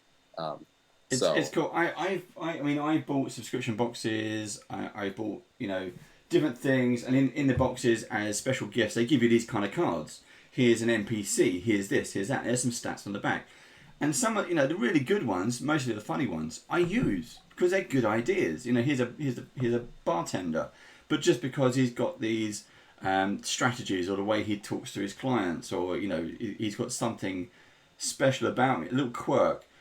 And I just think if you did those little booster packs, as you say, or even mystery. If I don't know how you would do this, but those mystery packs where they're in foil, you rip them open. You got random section of 5, and that was to go in some kind of subscription box. That would be really cool. I would love that a lot. I mean, having like the foil wrapper would just make it seem like so professional. Oh, that'd be cool. Chase is also active in chat as well, and he says, "What's your favorite card?" Oh, that is an excellent question. Let me shuffle through these cards. Do you have a favorite? I mean, or is there one that was particularly tricky to draw? Oh, there are plenty that are tricky to draw. I think the main thing is like some I like the stats more, and some I like the art more, and then some just gave us a bunch of followers. So here, let me find it real quick. The Apotheosis of Greed is one that's done really well on our Instagram. It's a monster basically like made out of coins, and it does more damage to players the more coins they have on them. And that one did so well actually that we had a friend, another account on Instagram called Heroes and Beasts. They 3D modeled one for us, which is really cool. I never thought that would have happened with something I drew, but so I like that one. I also love the lampshade. I mean, it's a classic to me. I still haven't figured out a context to use it in a game, but you know, like a wizard tower or something. I think it's bright. I think it's superb. They I was just gonna say, was it Heroes and Monsters, the 3D sculpt? I was introduced to them via Ryan. I'm keen to get them on. So you know, if you want to give them a nudge, again, there's a we can do something there. I think the stuff you got is great, and I'm a big fan of the cards. I mean, I've got I like the Galforce 9 cards, the spell cards, magic item cards, but I'm always looking for expansions, and I think these are superb. I mean, you haven't picked up a copy already? I not yet. I was waiting for some. I know Steve has been printing some of them, but yeah, it's getting them in. I think if we can get you into, I don't know if anyone from Dungeon Crate is watching at the moment. Let me have a quick look at the names. No, I don't think so. We had I had my Skinny Minis turn up this week, and you had yours a couple of weeks back, didn't you? And there was a card in there. You got the little that's right, creature thing. Yeah. And I got the Samurai Hakuni, and they're great. They're nice. It's like, oh look, there's a little extra. There's a card with some stats on. Oh look, I've got the me for it. But your artwork's better than the cards we got. Thank you. And had a Flairwolf turned up, I'd have been really happy, and really happy with a Flairwolf Skinny Mini as well. Yep. We've got so Josh Maguire from the Maguire Review is in chat now. He's also got contacts with Dungeon Crate. He reviews Dungeon Crate. He gets the boxes every month, goes through them, takes them apart, and he's saying in live chat now, there'd be an excellent addition to Dungeon Crate. So if we can. If we can make that happen for you, I'll pass over details. That would be cool. We'll start. That would be amazing. Doing that. But this is the point, guys. This is why we have this. If you are designer, writer, creator, artist, and you've already done this off your own back. You've already got products out there, and you're a bloody student. I'm really jealous. A bloody student. Yeah, bloody student. Bloody bollock student. Spending their student loans to make products for games for old geezers like me. That's exactly that's exactly what the channel is for. And we've hooked up. We won't say hooked up. We've we've made some connections. At least we've introduced some people to. Some people who can use your stuff, they can help to market it, they can help to get it out there, and that's exactly what you're after. Another question that's come in is, you've done it for 5e or D&D, but 5th edition. Would you consider making it for any other role-playing game system, like Paizo, Pathfinder? It's a different. You could use the same artwork, but change the monster stats to match. Maybe I unable to find the initiative modifier. Yeah, I'm pretty unfamiliar with most other most other TTRPGs. But yeah, I mean, I would consider it if I got more into Pathfinder and played it more, and sort of got a handle on the rules. I mean, I'm pretty confident in how I balance the stats for the 5e monsters, but so I would have to have a pretty good grasp on the rules. But yeah, I would definitely consider it after playing more of other RPG systems. Yeah. So they're talking in chat at the moment. Thank you, Crimson Nexus. He's saying, yeah, Pathfinder 2. Not Pathfinder 1. Make sure it's Pathfinder 2. And then I had a question. It's just popped out of my head. Do you do... Your full-time job is student. Do you do commissions as well? I do actually. I have an Etsy shop and an art account called Frequently Sean. My commissions are closed for the time being, but they'll reopen in February. I got a big influx of orders of full party drawings, like drawings of people's entire D&D parties, some of which have like something like that. What? Yeah, something like that. Yeah, some of them have like upwards of like 9 characters, which is actually how I hurt my hand. Drawings. Drawing related incident. I like it. Yeah. I do commissions though. I do commissions of monsters, items, characters, basically anything that's not, gross or offensive. No gelatinous cubes then. Oh no! Okay, by gross I meant porn. I won't do porn. Is what I'm saying. You were just trying to be nice and polite, and then Jeff goes straight in there with the gelatinous cube. No, I'll draw gelatinous cube. I love gelatinous cubes. I don't think they're clean. Clean hallway. Don't judge. Some people, Yeah, I was gonna say. So we've also got in live chat. We've also got Sean Sunday, who is all the way from Australia, so he's probably having his breakfast right now. Hi, Sean. Another Sean. Now, Sean Sunday is an artist, much like yourself, who produced a product called the Player Shield, mainly for neurodiverse and ADHD. But he did that as a Kickstarter, so he's had backing. He's looking to launch a second Kickstarter, and he's also working with a company that does AR, artwork and modelling for D&D and Paizo and Call of Cthulhu. But again, I can put you in contact with him. And again, he's already done the process, and he might be able to give you some help, some advice, to do that. That would be so cool. And he's in Australia. Yeah. So again, he's upside down. He's upside down, and having breakfast. There you go. And so he's actually got, as he's mentioned in chat, make a note of this. He's got Sean Sunday. Put your link in the text chat if you can. He has an artist's Discord, so it's all for creators, and it's all sharing. I'm on there as well. It's all sharing. Thank you, Marissa. It's all sharing help, advice on what you can do, and getting each other known. It's an artist community. We've had another question in, which was also, we see on that box on the adverts, the artwork we were showing. It says Volume 1. When is Volume 2, or is that already out? How many volumes are planned? Well, like most of the Mage Armor stuff so far, there actually isn't really a plan. It's kind of just, because I'm a student, it's kind of just where I can fit stuff in. So, once I have 40 new monster illustrations, I'll make another one.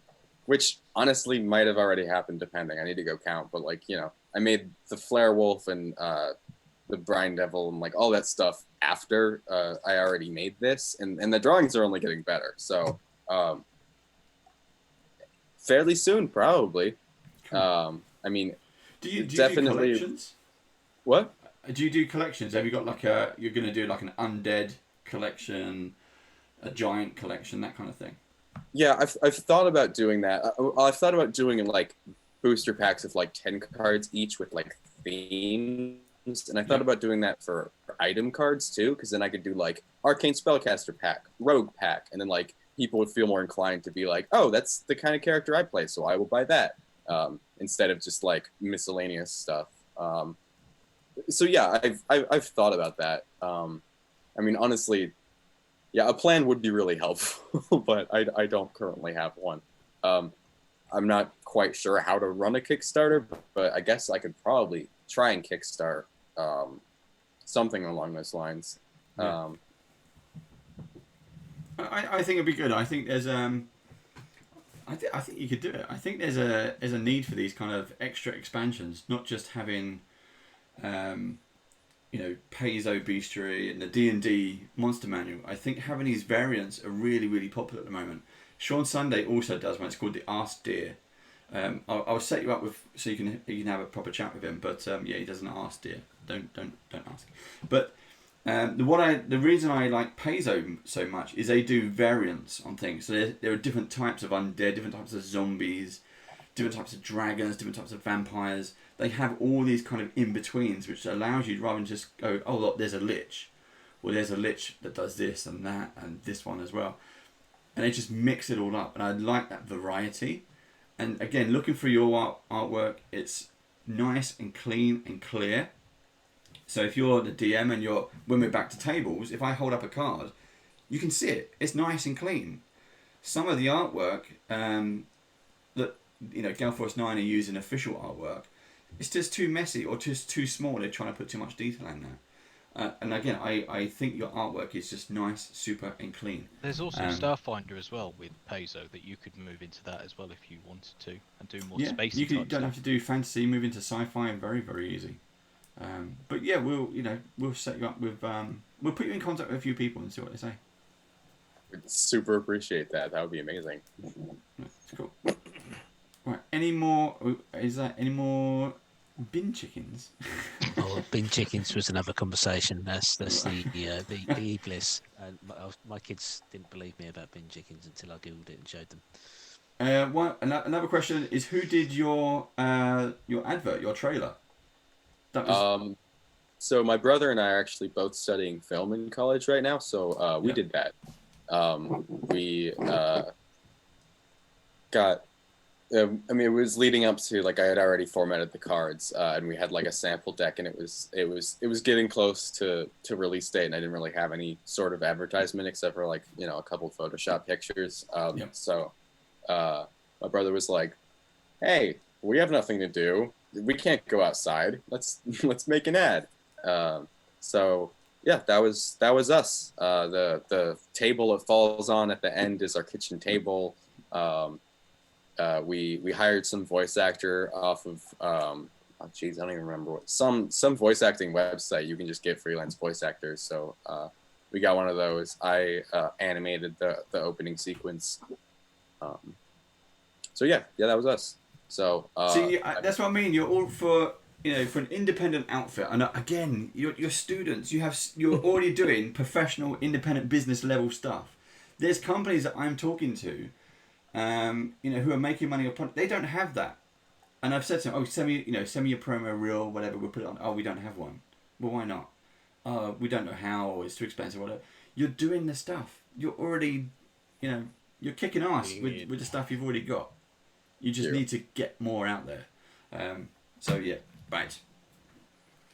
Everyone buy this stuff. Yeah. Yes, please. The PDF version if you don't want to pay for shipping. Yeah. Shipping is a real pain at the moment. Customs from the States to the UK is really slow and really expensive at the moment. So do have a look at it. So Josh McGuire, if you're watching this, Sean, Josh McGuire just said in chat he's already sent your stuff to Wayne Brecky, who is the owner of Dungeon Crate.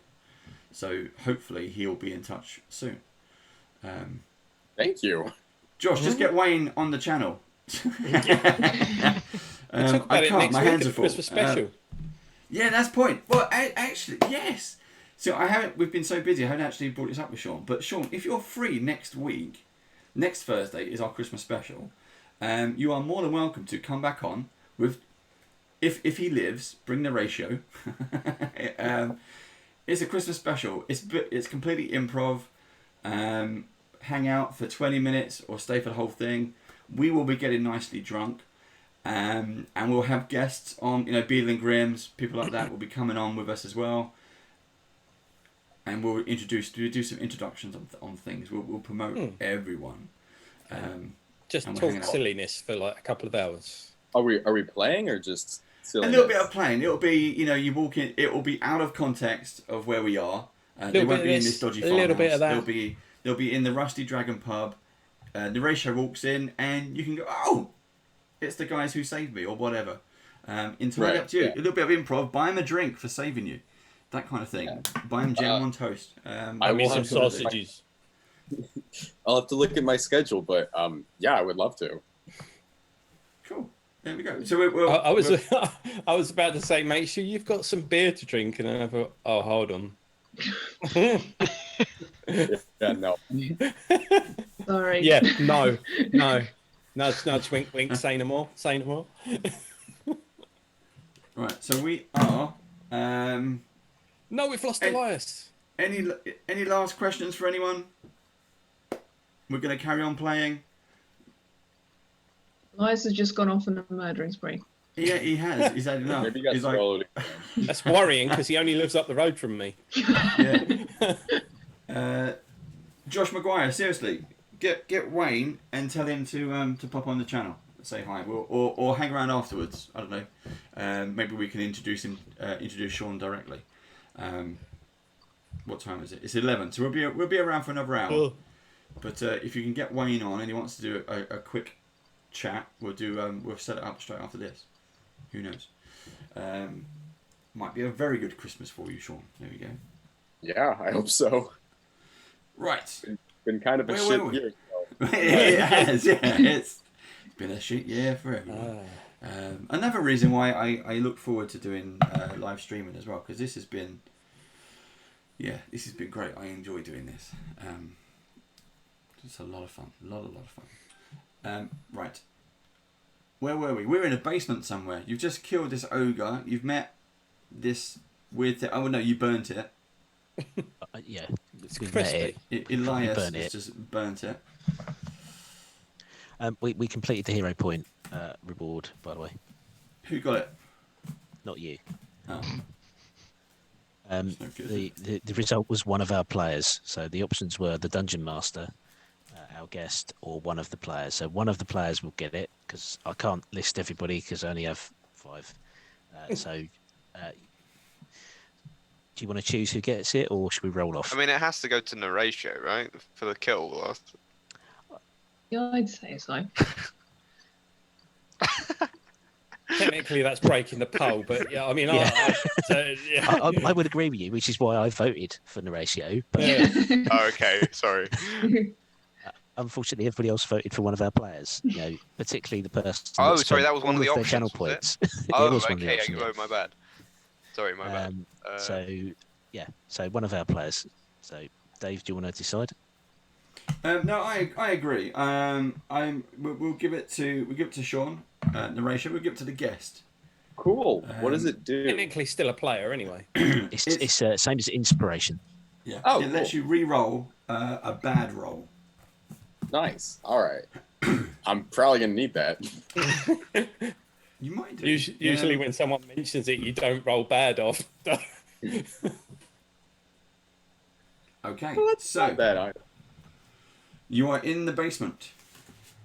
Do we still have the screen up, Steve? There was there one more door?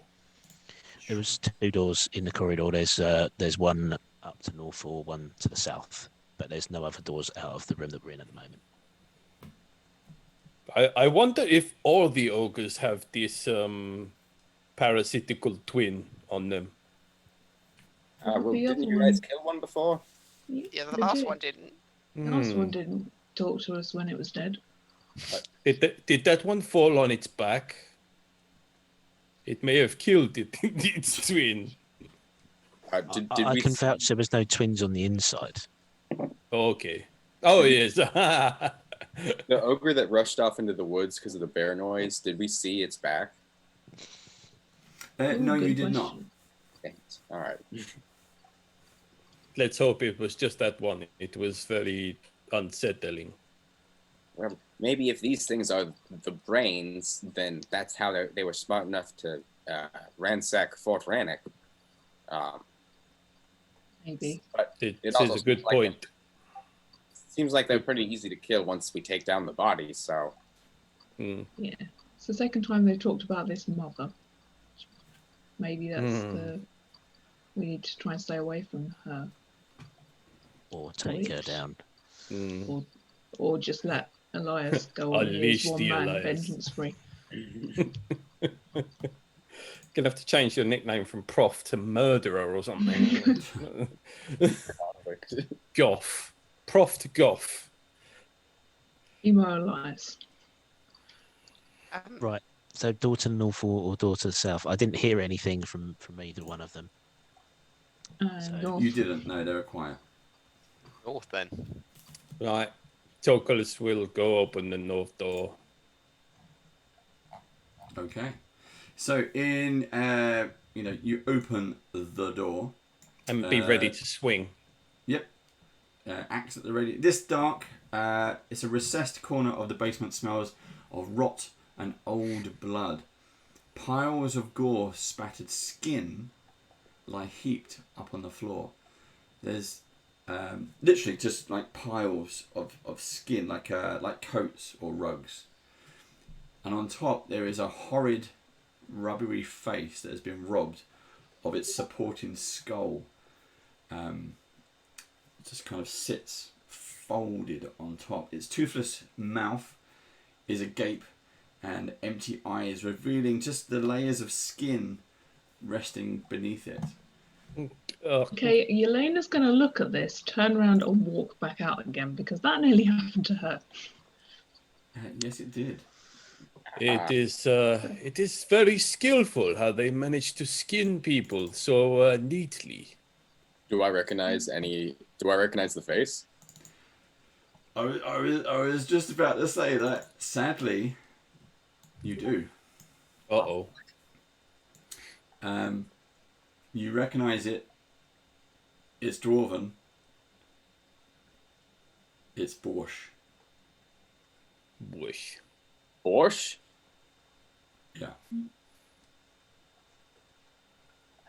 Mauricio falls to his knees. Curses! They got Borsch! My valiant companion, my heroic friend. I'm sorry. You were close? Somewhat. We were lovers. Does anybody know where his skin went? Can we find his skin? I want to give him as proper of a burial as possible. He's probably in one of the piles. In fact, all of these is going to be... I immediately start digging through the piles. Oh, I was going to say, before you jump in. That's Helena. She's in the corner, breathing deeply, trying not to throw up. Why don't we just cremate the skins? You still have heroism on you, Tolkus, by the way. So you're feeling a little bit more upbeat. No, Tolkus is not bothered by things like this, really, to be honest. But that's me doing the puking. Okay. But should we not just cremate the skins, to show respect? I don't know. Bosch deserves better than that. We should, what would Bosch want? We should wrap his skin around a knife and then use that to kill the ogres. That would satisfy him. Hey, he was a weird dude, to be totally honest. I think the ratio's cracked. if you want, Thank you, one card, Larry. I might suggest that the prisoners that we were alluded to in the basement are all, here. Yes, I have a feeling they might all be skinned. Can we get a sense of how many people this was? You've got about 10, maybe 10 skins. how many people do I think were captured? You thought about maybe a dozen. Over the time you've spent here. So you've been here a few days. There were people here before you, and as you saw them, because you were given as a toy to the children, because you could sing, you could tell stories and things like that, and then kids got bored of their toys, and then realised that they could torture you in different ways.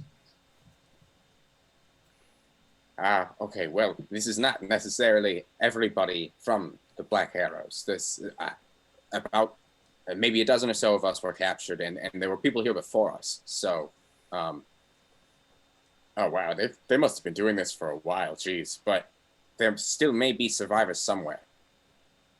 Yes, let's hope so. Yeah, we heard a rumor in town, didn't we, about a family called the Grauls, who were supposedly involved with people going missing. So is this the Graul family? Do we think? From what I understand, yes. Okay. So when the people who were spreading the rumor said they had a little bit of ogre blood, they were underestimating. They meant they just had ogre blood. They were just bloody ogres. Well, I'm just to watching be totally chat, honest- and they're talking about making flesh golems. Totally honest. Yeah, looking about the room, it does seem like they have more human blood than ogre blood. It's just here. Yep. Shall we check another room? Yes, let's check the other room. Not that I really want to, but I'll go check the room, Dave.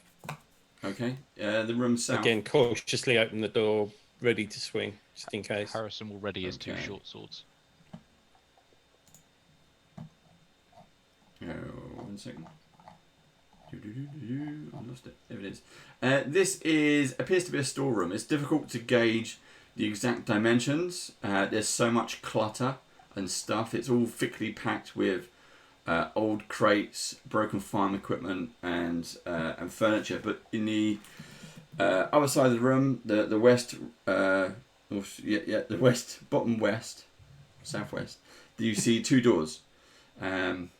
So there is an exit, as another exit to this room you're in. Ah. So I'll tell the others. Tokos will tell the others what's in there. Guys, there's another door out of the next room. I'm gonna move forwards and I'll listen at the door, please. Okay, so you're going up to the double doors. Yeah, 25. Okay. No, you hear nothing. Okay. I'll open the door. I'll stand behind you, Elias. Okay, it opens up into a corridor, which ends at another door. Okay, I will move forwards. I'm going to sneak, follow. actually. I will sneak before moving forwards. I will sneak too. A 27 on my sneak, and then listen at the door. Perception check is a 22. Okay. I sneak with a 26. Yeah, it's quiet. It's quiet behind the door. Okay. Then I will open that door as well, then, please. Okay, so this doesn't look like a room as such. It's damp. It's a very steamy room which reeks of rotting veg. There's pools of mud. There's stagnant water. It kind of dots this mossy floor. The walls themselves are caked with thick fungus and mould.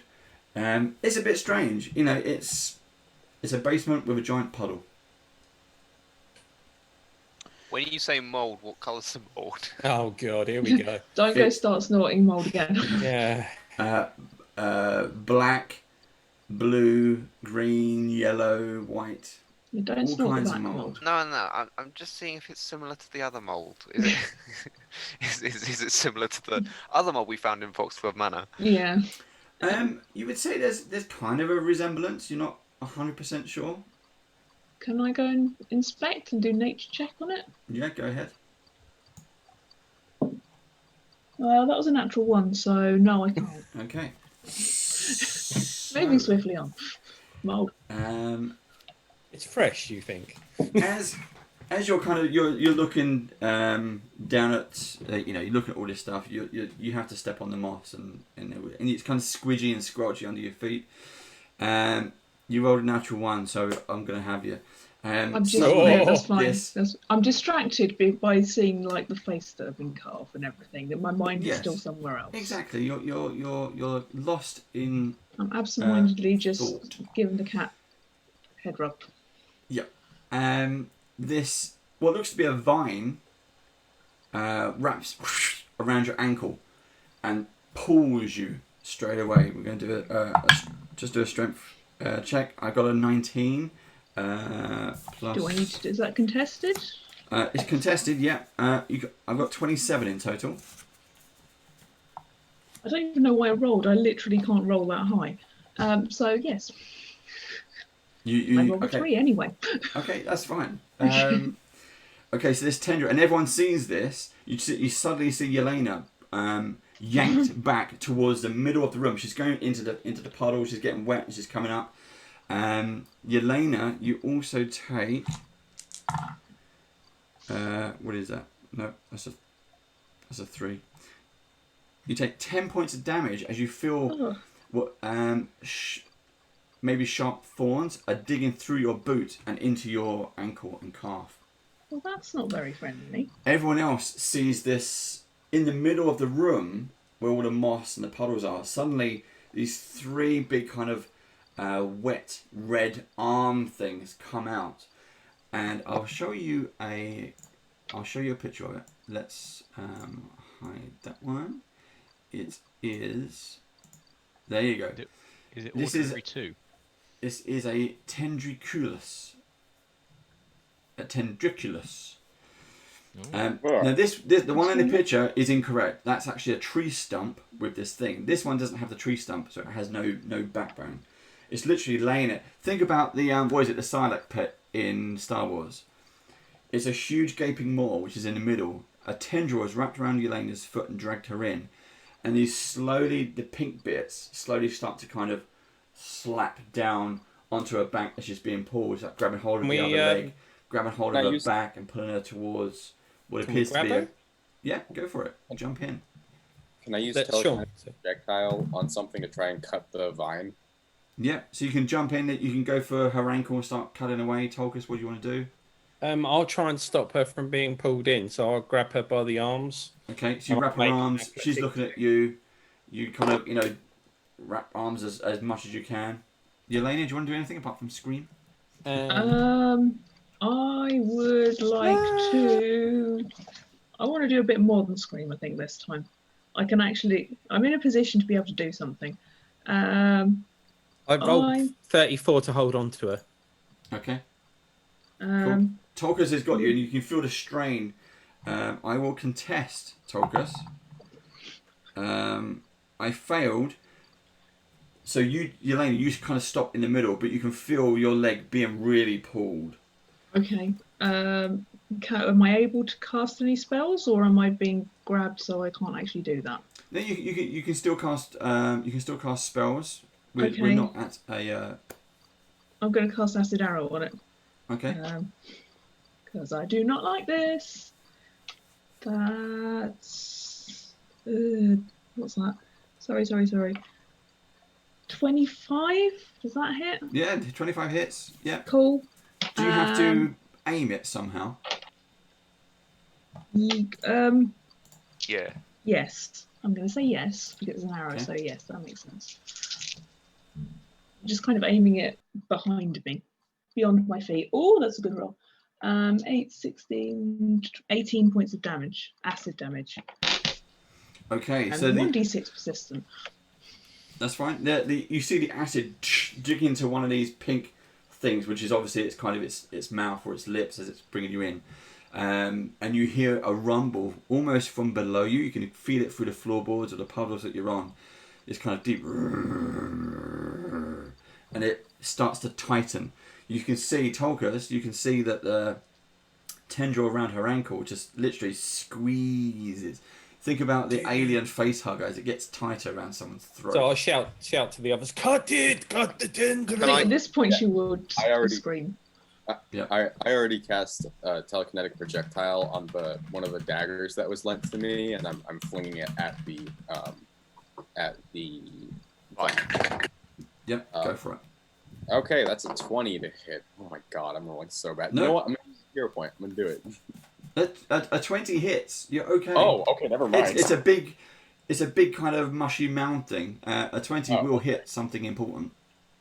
All right. Yeah, I'm trying to cut the tentacle that's grabbing me. That is 21 damage from that. Yep. And what were you using? Nice. A dagger. A dagger that. So you literally just daggers they lent me. trying to cut it away. It was throw it. a kinetic object, so it flew out of my hand. Okay, no, that's fine. You hit anyway. So yeah, it slams into. It doesn't cut it. Doesn't cut it away, but it does do damage. So yeah, again, you hear this rumble. You can. It's weird. You can hear it, but you can feel it. The vibrations through the floor, and it kind of under your feet. Can I go up to Tulkas and then touch her arm, and then cast Sanctuary? Yeah, go for it. Good On idea. Yelena. So yeah, I touch her arm. A glowing purple force comes up from my arm and kind of surrounds you a little bit as you start to glow with a purple emanation. And yeah, Will it break the grasp? No, I just have to touch her at any point. So I'm just behind. I think I'd get up on Tulkas' shoulders and just re-arm over. I'm used to you climbing up me. Yeah. And just reach my arm over and try and touch Yelena's hand. What does Sanctuary do? So it means that if it wants to do damage to you, it has to make a will save first. Oh, okay. Cool. Thank you. Harrison's going to bundle in. Oh, sorry, Elias. Sorry, go ahead. Harrison's going to bundle into action and leap and strike down the big thing with his two short swords. Go for it. So the first attack is 33 to hit. Yeah, that definitely hits. And the second attack is 23 to hit. That hits. So, but all damage is sorry, mental maths. That's what calculators are for. 12 points of damage in total. 12 points. Yeah. Okay. I was going to roll an additional dice, but I don't think the creature bleeds, so I get an additional bleed damage, but I'm considering that it doesn't bleed, so. We'll stack it as damage. That's fine. That's okay. Yeah. So okay, that's fine. I'll roll that then. So it's 6 bleed damage, additional. Maybe it has juices that come out. So 12 plus 6, 18 total, and it gets bleed damage every single turn on its turn as well. Okay. If you make a note to remind me. Yep. So we'll that way we're covered. And Elias. Okay, I'm going to do the same as the ratio, and I'm going to hit it with a telekinetic projectile. So I'm going to use my returning Ch03. So it flies full from my hand, strikes the creature. Armor class 26. Yep, that hits. Are you aiming for the tendril wrapped around Yelena's leg? Yeah. I'm going to concentrate the damage on that tendril and try and cut through. That's 11, 14, 16, 20 points of damage in total as it slashes past the tendril, hopefully cutting through, and then does a quick U-turn and flies back into my pocket. It does. So it's enough that so the tendril has its own hit points, if you like. You've done enough. You've severed it. Tulkas, you're pulling Yelena straight out as it you were constantly keeping hold of her. Yep. So she gets pulled out straight away. You keep walking backwards until your back's against the wall, and just literally drag her. Yelena, you're just covered in muck and everything else. As Tulkas kind of bodily hangs you up, you're like, you are covered in this You're up against the wall. Please don't squash me. Oh yeah, you're still on my shoulders there, Rob. Hang on, Rob. This is going to get bumpy. Yeah. So, and I'll pick her up and make sure, she can stand on her own, sort of thing. Again, you hear the rumble growling from this thing in the floor, and you see the tendrils kind of starting to come up again. What would you like to do? Let's get out of here, or burn it. One of the two. Everyone out. It's time to bring the house down. After saving Yolana from the strange plant monster, the party decides to leave the room immediately. And with that, Neratio walks out. We need Sean to do the recaps. Yeah. Like, That would be cool. just do the recap every episode. Sean just comes on. This is what happened last episode on Band of Badgers. Last episode on Band of Badgers. Love it. The ceiling in this room is the floor of upstairs above, isn't it? Yeah. Which is made of wood. Yep. Okay. When everybody's out of the room. Yep. And I'll stand in the doorway to the double doors while this thing flowers around and tendrils come out of the floor. I'm going to summon again the greatest staff of fire, and this time I'm going to issue forth a fireball at the ceiling. Ooh. And just blast the fireball into the wooden ceiling, hopefully doing enough damage to make it collapse. Bring the flame. Flames, then, transition into the floor above, and whatever's in that room, hopefully catching fire and hopefully starting a chain reaction. And then I suggest we exit stage left. Pretty sharpish. Yep. Okay. So, as you do that, boom! You feel the heat wave as you explode. You hear everyone else rushing out behind you. You're pretty sure that the way is clear. Boom! You release your fireball and just ignite the whole place. Straight away, the floor starts to sag. But you hear a voice up above. Who's that burning my house? As the floor starts to creak, you see this huge mammy ogre fall through the floor with all this flames and stuff going on. There's what appears to be a sofa, but it's just this huge obese size of flesh. It's that thing that was in Blade. Do you remember that vampire? And he kind of tortures it with the UV light. This huge amount of thing, it weighs a ton, just crumbles through the floor, and she sees you and she locks eyes with you. And she starts to burn. You see her flesh starts to char, and she screams at you directly, Elias. Okay. Oh, there it is. Ipsy was right. Go on, Elias. Make a your mama joke. I guess things are really heating up. Oh! I'll leave the puns to the experts. Is she still alive?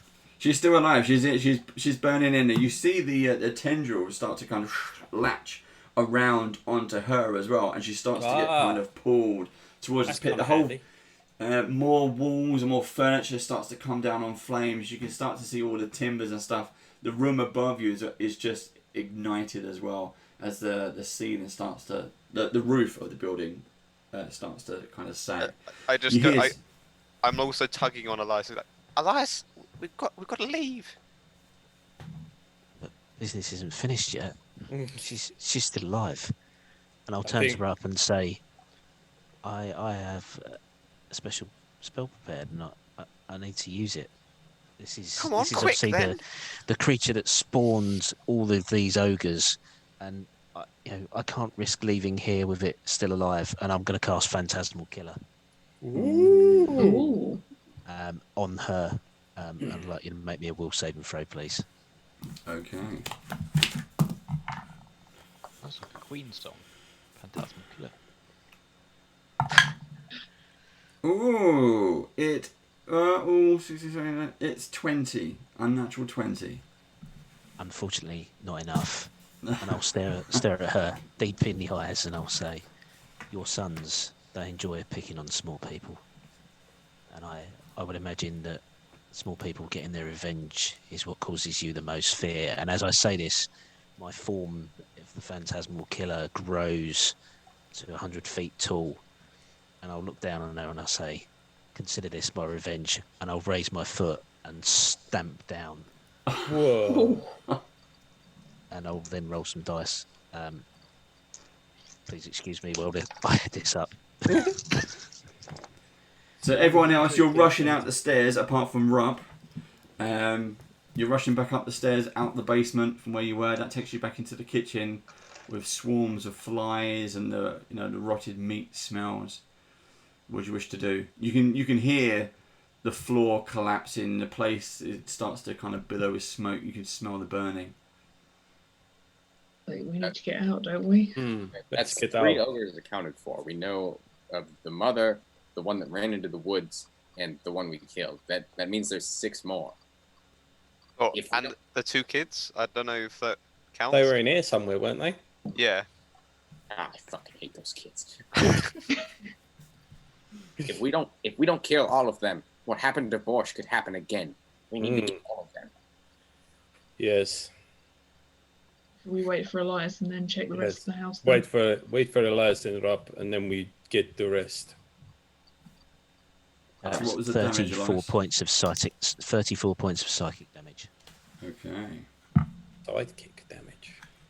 Okay, yeah. So basically, you raise up the foot and splatter down, and her body takes a physical effect. You know, it's a mental thing. The body reacts to it, and you see her kind of just edge more towards this mouth as the tendrils slap around it, and she slowly kind of gets consumed as she goes into this.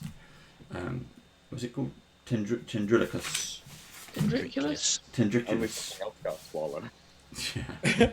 It'll be trained for a Nasty while. plant. Yeah. Okay, I'll run back to the rest of the party. I'll take it they're upstairs by now. They're upstairs in the kitchen, yeah. Come on, Elias, let's go. Rup's with you. Okay, let's take it outside. I can make the rest of the house collapse. The back end is on fire. Yeah. We just need to collapse the front. And then we just wait for whatever comes out, if there's anything left in here, and then we kill it. Yes. I like this plan. I'll go outside, and the half of the house that isn't burning, which I think is this north side, yeah, in north of the kitchen. I'm just gonna blast it with lightning bolt. Okay. And just try and get the walls and the ceiling to collapse in, and then hopefully the fire will spread. And if it doesn't, then I'll summon a fire elemental. Yeah. As this is all happening, I'll put my arm around Horatio and say, I'm sorry that we couldn't get Borscht out to give him a proper burial. It's okay. He would have wanted. He would have wanted the people who took him out to burn. It's the best we could do. So as you're outside in the virtual safety of not being under a roof of burning wood, you start to see the fire spread quite rapidly, and it's even the rain that's coming down. It's not hard rain; it's just perpetual rain, and wet, and, drizzle from the grey skies. You just see it ignites more walls inside crumble. You hear screaming of the children inside as the walls crush down on them. Who's a toy now? And burn them. And behind you, however, the barn doors fly open. Ooh, the barn doors. And 3 kind of misshapen ogres wander out. I cast Bless very quickly. They look at you. They're looking around, and they look at the house as it's down to a blazing, bonfire. As it's collapsing down, they can hear all the screams of the 2 children inside, and they kind of look around, look at each other, and then start to make a run for the woods. Oh, they're running away. We can let them get away. Did they kind of look like they might be mixed human ogre type people? Well, technically they're ogre kin. Yeah. So the idea behind the misshapenness is that they are interbreeding. So Mammy. So it could be that they were that family. Those ones were that family.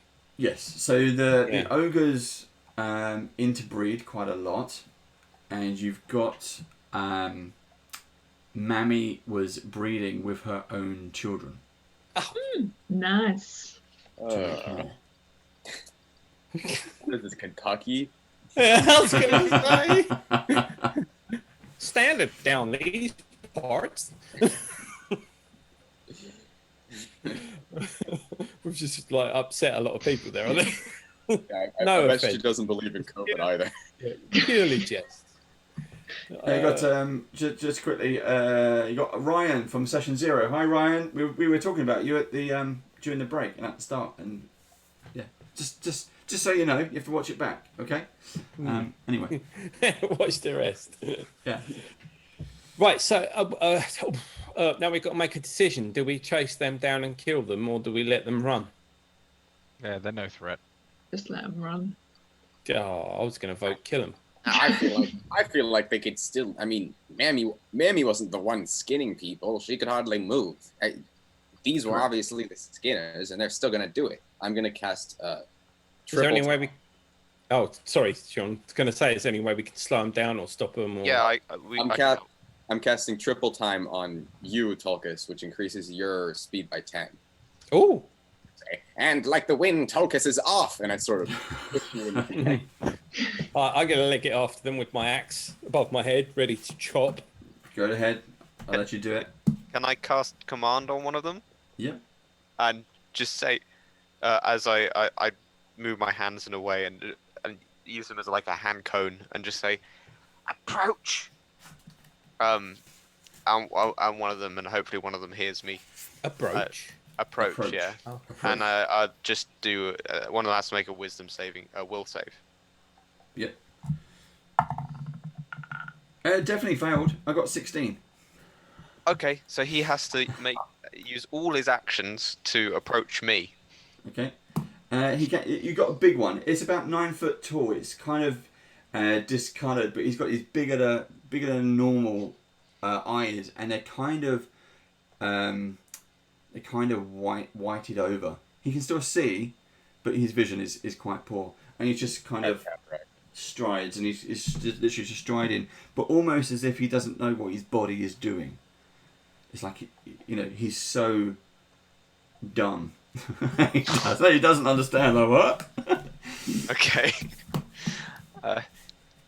Okay, I didn't think this through. Tulkas has gone running after. Tulkas has gone running after one of them. Yeah, can one of these... Harrison, go! He just keeps walking towards you. Yeah. So and absolutely will not stop. Harrison has the ability of doing an attack of opportunity if it enters my range. So I will strike as soon as it comes very close. Yep. And that's definitely going to be a hit. So 6 points of damage. Okay. Yep. The other two we still need to run after. Yeah. Well, Tulkas is chasing them down at the moment. And the cat? I haven't done anything yet, so the cat's not doing anything. if we'll keep the original initiative order. So we've had Rupp, Tulkas, you're next, followed by Yelena. Okay.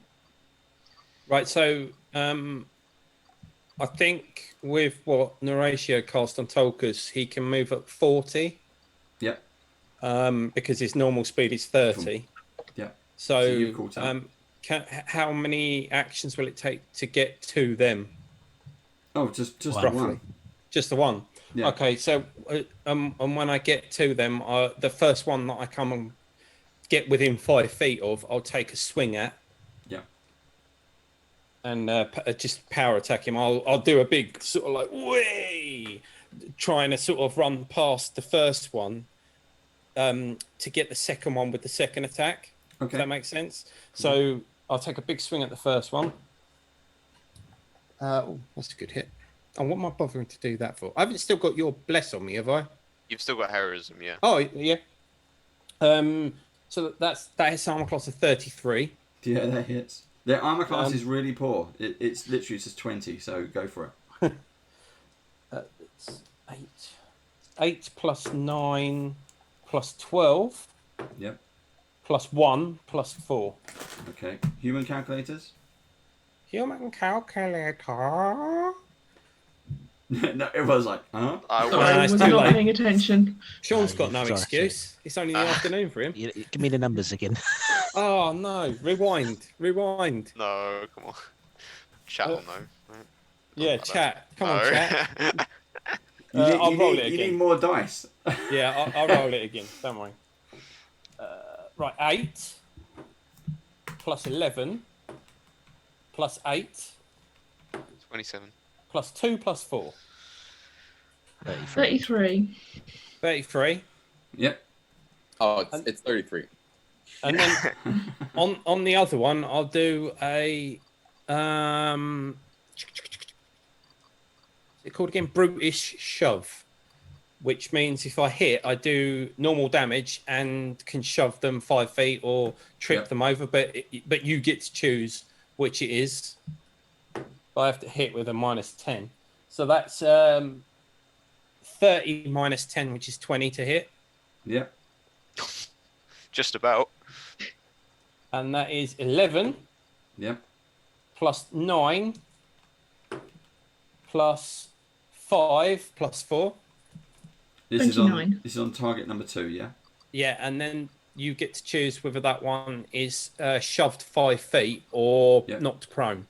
It's a little bit of both. So you kind of hit it in the back 'cause he's running away, and then it kind of trips and kind of face plants as it hits the deck. So it'll be prone then, basically. Yeah. Cool. And then that's my go over. Okay, Yelena, you're up. Harrison, you already had your go, didn't you? Because you sliced Hograph. Yeah, I mean... I thought you were going to say Hagrid for a minute. Yeah, I'll have that, so I'll wait for the next turn. Okay, so it's Yelena followed by the ratio. Okay. How far away are the two that have run? Well, Sugar has just face planted. If you're looking at Dungeon Fog, Sugar has just face planted. Tolkus is fighting Jeppo. Okay. And Hograph is right in front of you. Okay. The ones with Tolkus are within 120 foot, aren't they? Yeah. Yes. Okay. The one that is standing up, would he please make a reflex save? The one in front of you, or the one? No, the one with Tolkus. the one that Tolkus didn't push over. A reflex. Yes, please. Okay. Ooh, no, still not good. 17. Nope, that fails. Yelena extends her hand and a big bolt of lightning shoots out at him. Okay. It hits him square in the chest. A huge crack of energy streams from Yelena. 22 points of damage to him. Ooh. Okay. Let me double... And that will be my turn. Okay, how would you like to kill him? Other than a lightning bolt, but... The lightning bolt, it hits his chest and just keeps going, goes punches straight out the back. He's now got just a big hole in his chest. And it pushes him backwards. Awesome. Tolkus, you get that kind of ozone. You get I smell blood on the air. He kind of shakes her hand, looks at him like, that was a bit more than I thought it would be. Anything else? Pet the cat. Okay. You're like, You charge a static electricity. Yeah. Which one was that just bit the dust? Jeppo. Oh, right. The ratio. All right. I'm gonna do.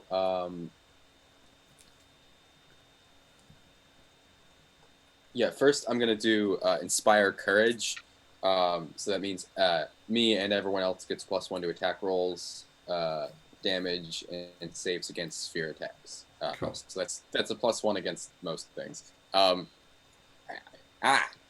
Now the valiant band of heroes tracks down and vanquishes the fleeing foes, the cowards. And then I'm going to cast telekinetic projectile on Hograph. That is 26 to hit. Yep. All right. I'm going to. That does.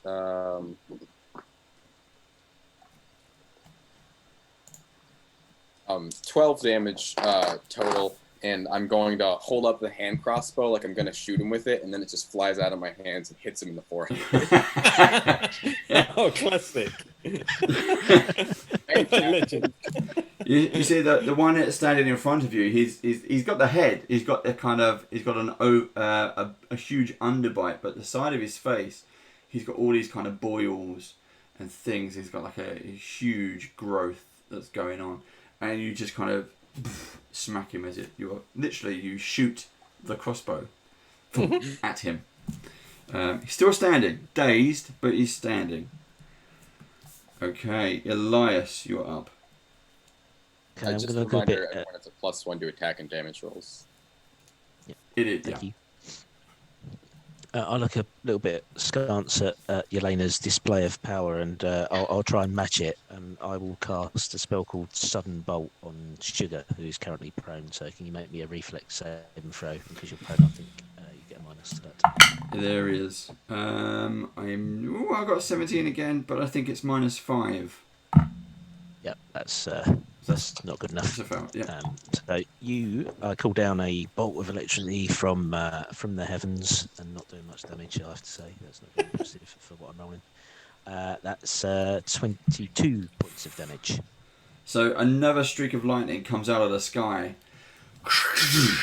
Right, Tolkus right next to you as Sugar is there. Sugar's kind of flaying, trying to pick themselves up, and yeah, just. How would you like to kill this one? Again, looking a little askance at Yelena, I will just strike straight through so it grounds on the earth, so you get this sugar-shaped pile of ash on the floor. So literally, you're going to vaporize it. Where's the? Totally. Where are you saying shocking? Come on. No, I'm above all that. Okay. Nice work, Professor. Okay, Thank you, it's Yelena. Yes. top of the round, Rupp. We still have Hograth. Yeah, I'm a bit dismayed that my friends have literally killed everything else but the one in front of me. You told it to come here. Some of us had to chase some down. So I'm going to use my reaction to step away with my feet, and then I'm going to throw a divine spear at him. Nice. So yeah, that's going to be. Oh, that's a lot to hit. Like 30 something. That's fine. You just got him over 20 is a hit. So that is 8, 11, 13, 17 points of damage. Radiant. 17. Yeah. Let me just. As I kind of Yep. use the coin in one hand to summon a spear and just huck it at him. You just like. It goes streaming past Harrison because he's in the middle of it. I dodge out the way. It's still a big ogre. It's still bigger than human size, even if these aren't as strong as the other ones. These are basically the kind of the slightly weaker ones who are doing menial tasks around the place. How would you like to kill it? Yay. Oh yeah. My spear just goes straight in the knee. In the knee. And it's gonna like fall to one knee and just like flop. Right, he's down. Okay, that one's gone. Well done. Spear to the knee. Yeah. Those were the 3 kind of escaping ogres. The house is still burning and collapsing behind you. The barn doors are open, and you've killed the ogres. What would you like to do now? Let's check out the barn. See if there's any in there. See if there's any survivors at all from the black arrows or. I'm gonna stealth up to the barn. Okay. Tolkus will be at the back, keeping an eye out to the woods where that other ogre ran to when we first got here, just in case he comes running back. That's fine. So the barn itself is quite big. Again, we've got a slight picture of it for the players. We'll put it on for the audience a bit. The barn houses several mounds of moulding hay, grain stores. It's probably what was left over from the original owners. And there's even a large but crude steel. Not that the ogres knew how to work it. There are two. What's strange about it is there are two catwalks. So as you go into the doors, you got this big open barn. Onto the left, you got stairs that go up onto a catwalk. On the right, there are stairs that go onto a catwalk, which go way back along the walls, leading to doors near the ceiling in the east wall. So rather than like horses' stables, rather than doors on the floor, the doors are raised up high. Lower than that is a pair of massive doors which are boarded over with thick timbers, which would allow access to the room beyond, but of course they're not. You've just got the doors up front. There are several dingy kennels are built into the walls under the catwalks. What would you like to do? The kennels. Is this? Oh, hunting dogs from last week. Yes. There you go. So There last any week's left in episode there? you had a load of dogs. No. There's nothing left in there. Okay. I'm gonna go up on the catwalk. Okay, you're gonna go left or right? He's found his true calling. I'm gonna go to the left, so I'm gonna go to the catwalk on the north wall. Yep. You're going to do a little turn on the catwalk. I'm Okay, gonna do so a little you- turn you- on the catwalk. You go up. I'd like to sneak, please. Okay, roll a stealth check. That is a 20, dirty 20. Okay, that's fine. The floorboarding creaks again. It's it hasn't been looked after. Everyone else is kind of milling around and searching around downstairs. Elias has gone up on the catwalk and continues down. It appears to be. It comes to an end. You can still see everyone down there. There is a door in front of you. You'd have to go through the door to see what's in the next section. I'm just going to put everybody on the map while we're talking. I'm going to listen at the door, please. Okay, so do a check for me, perception check. 21. It's fine. 21. You hear nothing. It's gone deaf. Okay, I would You like can hear that open the lot door. searching around and trying to find stuff. Right, Tulkas is outside the barn. Well, keeping an by eye the out door, on- yeah. By the door. Yeah. Keeping an eye out.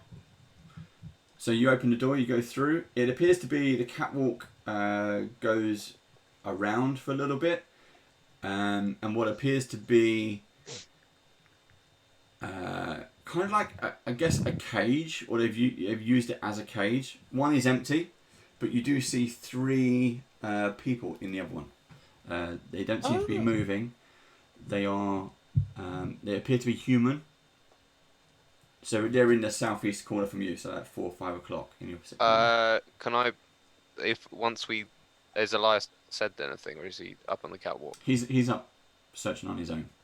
Okay. You could follow him if you want to.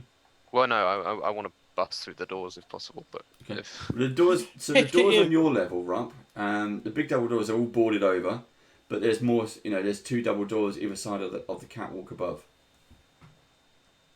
Or you can smash through the doors which have been. Go on, Hulk out, Rupp. Smash him. I'll have a go. I mean, let's go. If I get high enough on the dice, Yeah. Yeah, I'll try and kick the door, Okay. or remove some of the barricade or the boards first, I guess. So you're gonna Hulk out. I'll try. I'm Well then. small. I'll cast Song of Strength and give you a +1. Excellent. Nice one. Thank you. And I'll pray to my God as well for guidance. Okay. 19 on the dice. Sick. Hey! So that's +1. So that's 22. Well done. Yep. So you Hulk out.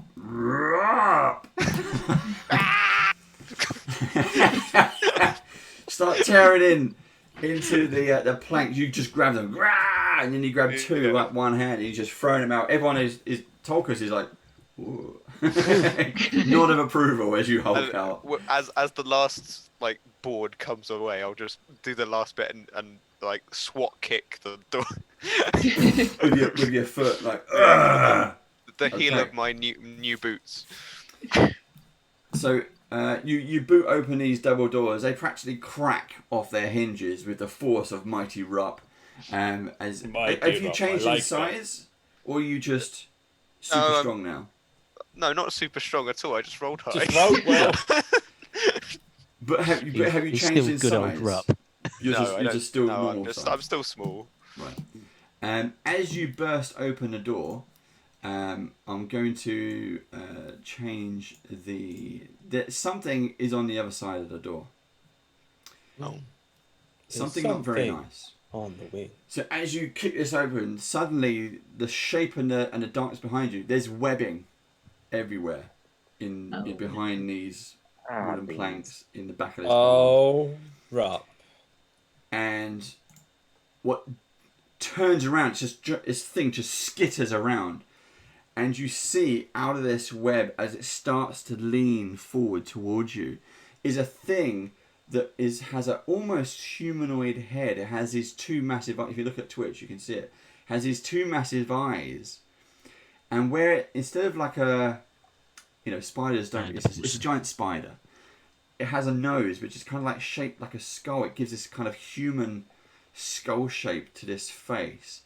Is what's called an ogre spider, and that's just its head. And then you see the legs come out, and it starts to on the side of these barn doors, which are at least 12 foot big, 12 foot tall.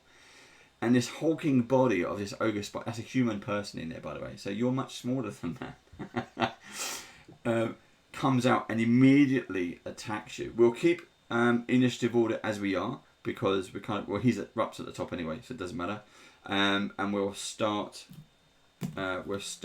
there. Everybody okay with that? We'll just swap over to that. Right, so... I immediately regret my decision. I thought it was so epic getting in there. It was so good going in there. And I was like, oh, where's this going? I was waiting to pounce on someone like Elias, because he's up there. Okay. This was boarded up to keep him in, and you just released it. Yeah. I'm glad.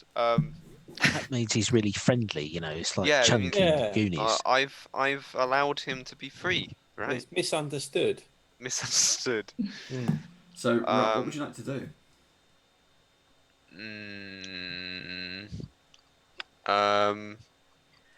Can I scream out in fear and cast sound burst at it? Yeah. As I my voice goes up in pitch slowly until it gets the that so only dogs can hear. So dog whistle noises that the cat perks up its ears, but everyone else can't really hear it anymore. And I'd like you to make a fort save, please. Well, okay.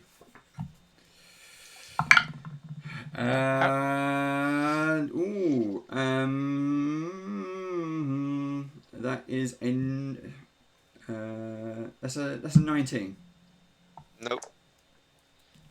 It does 13 points of thunder. I think it's thunder. And you see the spider physically tremble.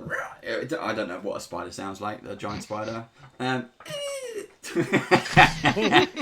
its mandibles like that, and it hisses and spits at you. Yeah. It sounded more like Rup. And maybe it's just copying what Rup's doing. Yeah.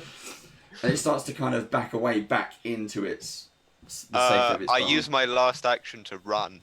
I thought you were going to shut the doors. Yeah, can I shut the doors as well? Well, you kicked him in. Oh yeah, You have true. to step in to get the doors. Yeah, I'd like to run my. I'm gonna click my shoes as a free action and run 30 feet away. Okay. So you're gonna run back to Tolkien. He's available. Yeah. Tulkas! What is wrong, Rup? That spider! Oh God, let me get the spider catching cup. Oh, and he goes in his backpack. Tolkien, is actually you're up followed by Yelena. Did I see it at all from where I am? Yeah, you definitely saw it. If you were right, okay. looking in the barn, you saw it. if you, because you were kind of having a giggle with Rup and like, yeah, this is good, and then you see this leering face appear, followed by these legs attach itself to the sides of the barn. It was like, yeah, go Rup.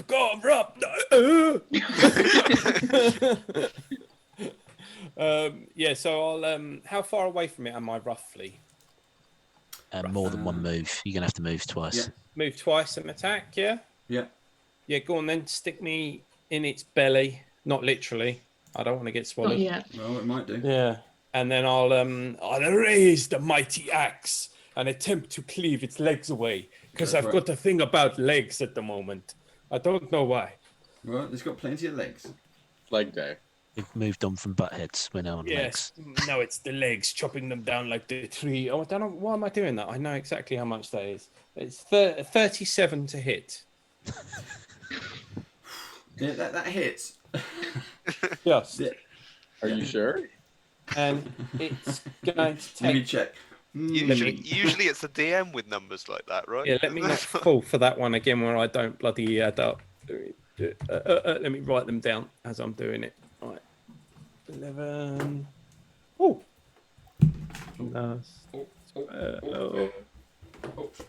Plus 8. And a d6. Plus 5. And plus 4 for strength. Oh, it's a nice even 40 points of damage. 40. Okay. What is One on leg. On one of its legs, yeah. Yeah. Okay. Yeah. It. If you attack, do you want to attack the body or do you want to attack a leg? I'll attack the legs, if that makes sense. So I'll be swiping at, because they're kind of like next to each other anyway, aren't they? Sort of thing. So they are now. If I was backing away, yeah. Yeah. So if I was to, for example, do enough damage on one, the follow through with the axe be going to the second leg. Yeah. Careful with that makes following sense. through. Yeah. Yeah, following through. Okay. So you managed to cut the first two, the two front legs, literally, boom, boom. You cut off. This green ichor comes out as it rears up. And the big legs, boom, boom, fall on the floor. He slimed me. Yeah, literally. It's still standing, sort of. Mostly. Yeah, that was. It took 2 axes to get there and 1 axe to attack, so that's my go over. Okay, Yelena followed by Harrison. I couldn't think of a pun in time there. Cool. I'm running out of stuff to do. One of those big electrical attacks again. I'd love to. I really would, but I can only do this. And I will reach out my staff and can you make a reflex save, please? A reflex. Oh, really bad. I got a 2. And the reflex is bad as well. That's I where I got like a to hear. 6. Okie doke. So that will be 6 plus, where is it? 10 points of electric damage. Okay. As I cast electric arc at it. So it just crackles around all its legs and everything. So the barn just lights up as this huge. It's not a huge bolt this time. This is a little one. A little one. shoots through the room into the giant spider. And again, it's whatever a spider roar sounds like, it does. And I think that the cat is next to me, just kind of hackles up, ears back, just growling. Harrison, followed by the ratio. So seeing all this unfold, Harrison leaps into action, jumping almost into the room with the spider, or at least getting to the spider, and attacking with his 2 short swords. So first attack is a dirty 20. Yeah, go for it. And the second attack is a natural 20. Whoa, here we go. Nice. So, okay, so I'll do the first attack. So that's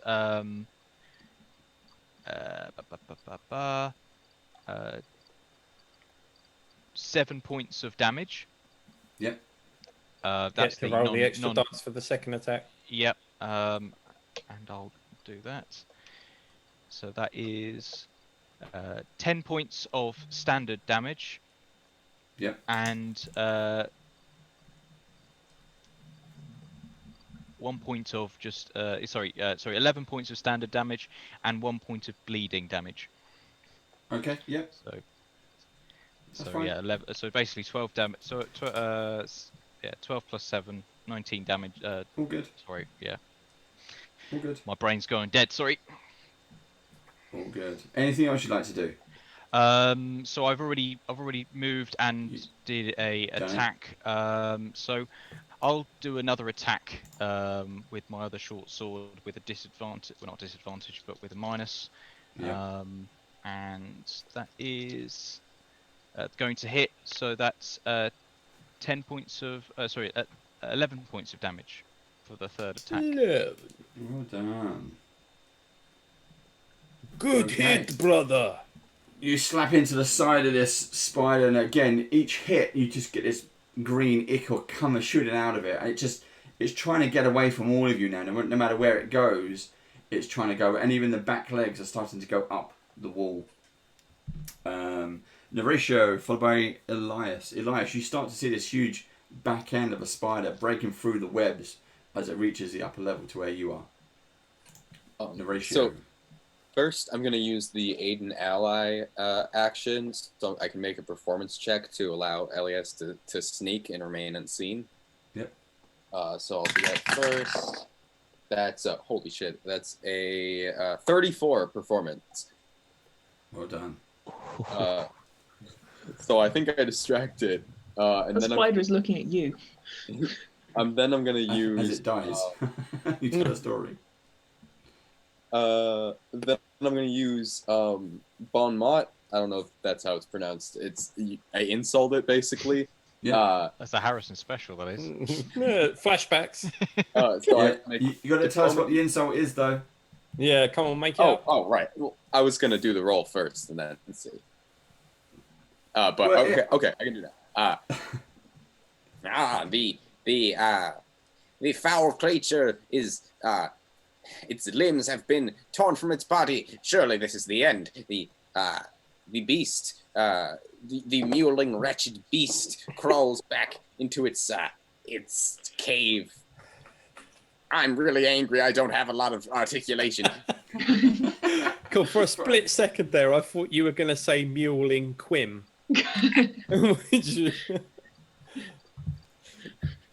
Right. And that helps Elias as well. So Elias, you hear all this. You are inspired. Ooh. Okay. I got a 20 total for diplomacy. Yeah. So that's against its will BC. It depends if it understands it, which it probably won't because it's a beast. No, I got a 12, so it's still a fail. Okay, that means it has a -2 to perception and will saves, so it'll be even harder to notice. Wow. Elias, and then I'm just gonna make an attack with the returning hatchet. Yeah. So that is a Don't forget it's +1. Oh, that's a 34 to hit. 34 hits. Yep. All 2d6. Right, 11 damage. Yeah. Whoa. Nice hit. Okay. That. Hold on. I just need to double check. Have you got another boot, Elias? Giant boot to squash a spider. Is that? Do you know what? Yes, I do. It's not a yeah. The only problem is you're facing its butt, not its face. Does that matter? Not at the moment. It's right. Horatio, you did it. How would you like to kill it? Hey! Oh, Hey! this giant spider, you just talk it to death. God damn, that hatchet is lucky. I'm just shouting at the spider, sputtering with rage at the just a real bad day, honestly. I'm just gonna I'm yelling at it, and then I'm just like, you know what? Fuck it, and I just throw the axe and stick right between its eyes as a single tear runs down its face. Oh. Oh no! Now Actually, I don't know if Its whole life, it's just like, was wasted in this barn. Okay, so you killed the ogre spider.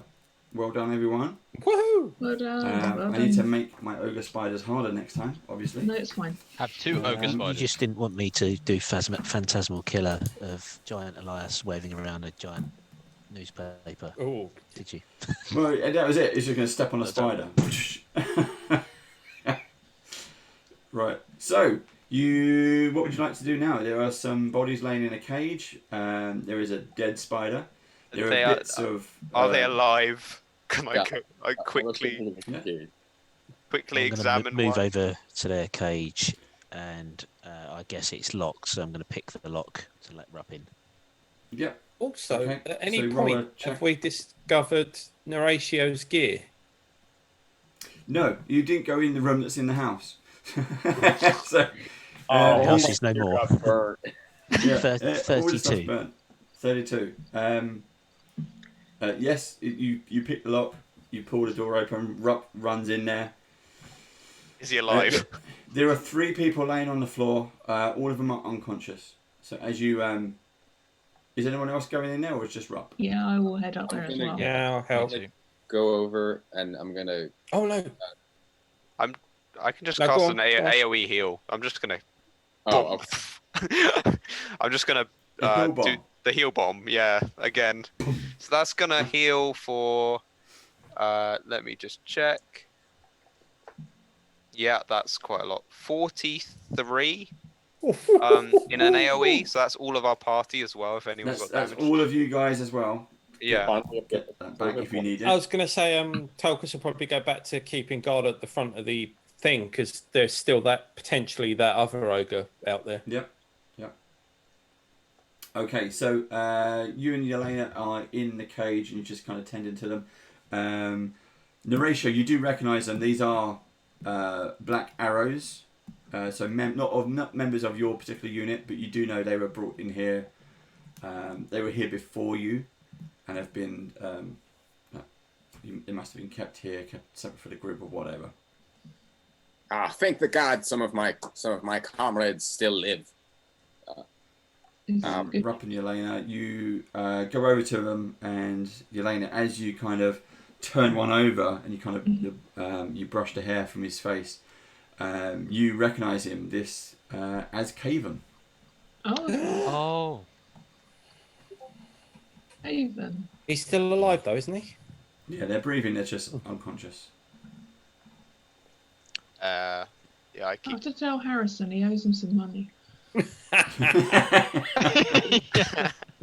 Oh, that's That'll brilliant. cheer him right up. And we are going to leave it there, guys. Well done, Sean, Hey. for joining us. Thank you, Sean. And getting the Well done. two kills. Two Two kills. kills. Yeah. Yes. 2 kills. Sometimes Nice. a guest gets a kill. We have had guests who didn't get any kills, but yeah, he got 2 kills. I And think two's the highest for the guest, isn't it? Yeah. I think we- it is, yeah. We should have like a leaderboard or something like that. Who I'm gets the most afraid I kills. can't let you keep the lucky hatchet because it's obviously better than I thought. Or the planar rapier. Yeah, or the rapier of specialness. We will need that to finish the adventure. Oh, thanks for killing the spider and the ogre. Can you ever stuff Oh, what dicks we are. What we'll do is we'll kind of fast forward a little bit. So obviously there's no farmhouse because you burnt it. Yeah. You'll make your way back to Turtleback Ferry with Narratio and with Caven and his colleagues from his unit, and you will be able to spend a little bit of time there. It won't be maybe a couple of days, just to make sure that everyone's healthy, happy, and healing. And for everyone joining us, this is the last Runelords of the year. We are going to be taking a break, so we'll be back with Runelords. I think it's the 7th of January, Thursday the 7th of January, I think. I'll let Steve double check that. And we will be back, all of us will be back next week for our Christmas special. So please do join us with that. We have a ton of guests, a ton of giveaways, and a ton of special announcements. There's lots going on. We've got lots planned. It's been a really good year for us at Band of Badgers. We're going to pay that back or play it forward. We've got a lot of stuff for everyone in the new year. So it's looking really, really good. Looking really, really exciting. And I can't share everything yet. And not even my players know. It's not just the audience doesn't know. Some of the players don't know. No clue. There's some special announcements to go out. And of course, we have our Tomb of Annihilation game tomorrow. So stay tuned for that. Yeah, big up the court. Well, join us again. Definitely big up the court. We got some. We got some really interesting stuff. So again, Sean, thank you very much for joining us. Thank you, Sean. Great job, Sean. Pleasure. Yeah, thank you, Sean. Thank you. I just realized we forgot the giveaway. Oh yeah, we forgot the giveaway. So before we go, we're just about to go raiding. Right, before we done the giveaway, we need a word. We need a competition word. What's it going to be? What do you mean? As in exclamation marks at a command in the chat. We need a word to shout out. Surely it has to be hatchet or something like that. Hatchet, there you go. Hatchet, that's what it is. Hatchet. It is, and it is active. So if you'd like to post exclamation point hatchet into chat to enter the competition. So exclamation hatchet to win. What do you want to explain what they're going to be winning, Sean? They will be winning a physical copy of MAGE ARMOIRE's deck of monsters, which means 40 cards with art and stats for monsters that... Stick it directly in the camera. There you go. Awesome. Art and stats for monsters that we've created for MAGE ARMOIRE.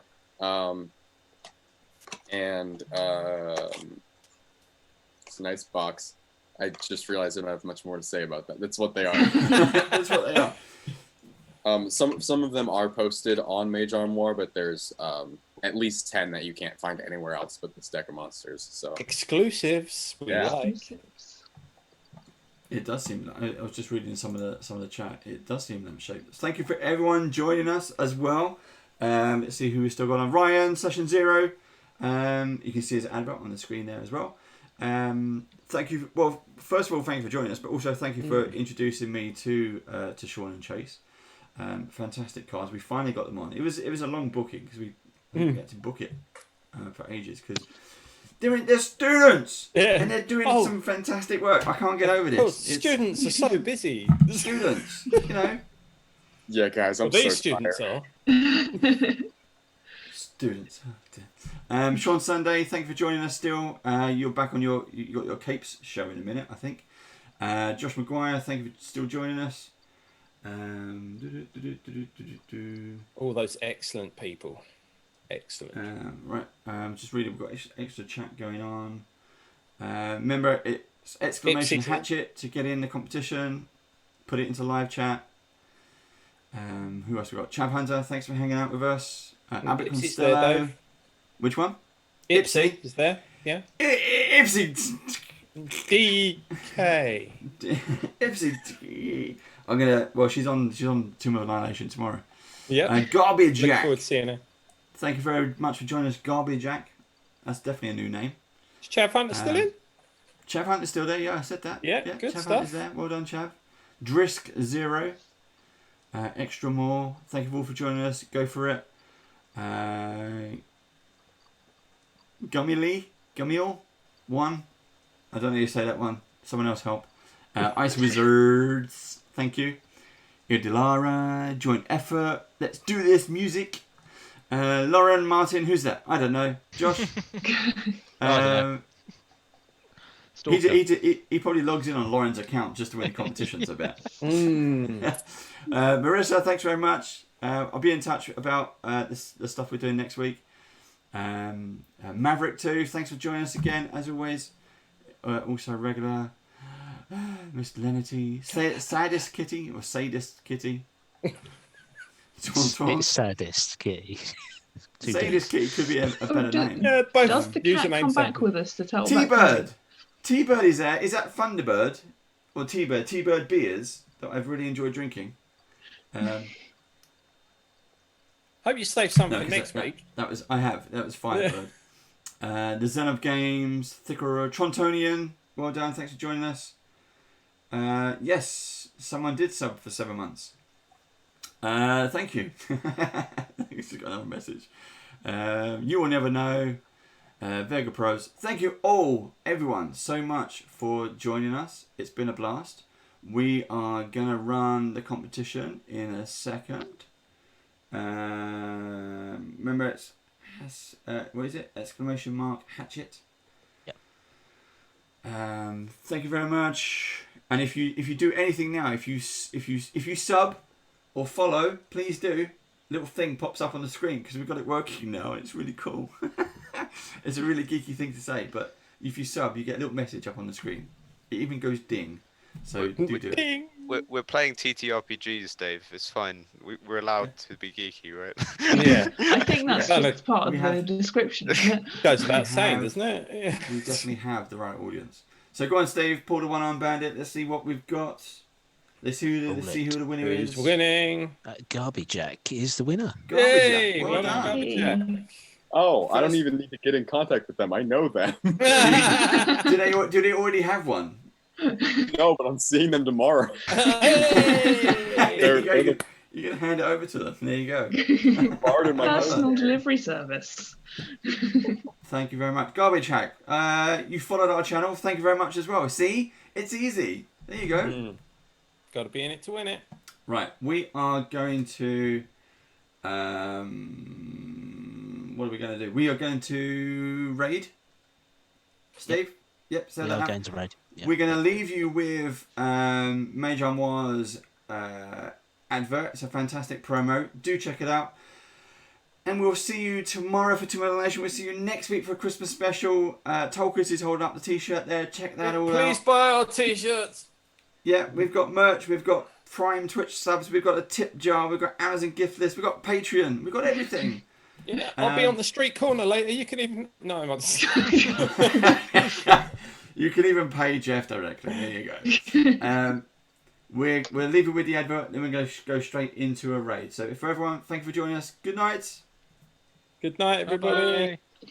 Bye. Now begins a tale of the realm's greatest heroes. They conquered the lands and fought many a great beast. But alas, they grew bored of the same old foes. Not even the greatest role-playing game on Earth could quench their thirst for adventure. All seemed lost until they discovered the MAGE Armoire. With MAGE Armoire's deck of monsters, release 40 original creatures into your 5th edition campaign. With detailed stats and unique game mechanics, MAGE Armoire's monster cards deliver uninterrupted action to your games, while allowing organized, fast-paced use for players new and old. Discover 10 exclusive, never-before-seen MAGE Armoire creatures. Now it's your turn. Unlock the MAGE Armoire and experience a world of fantastical creatures. MAGE Armoire's Deck of Monsters, Volume 1.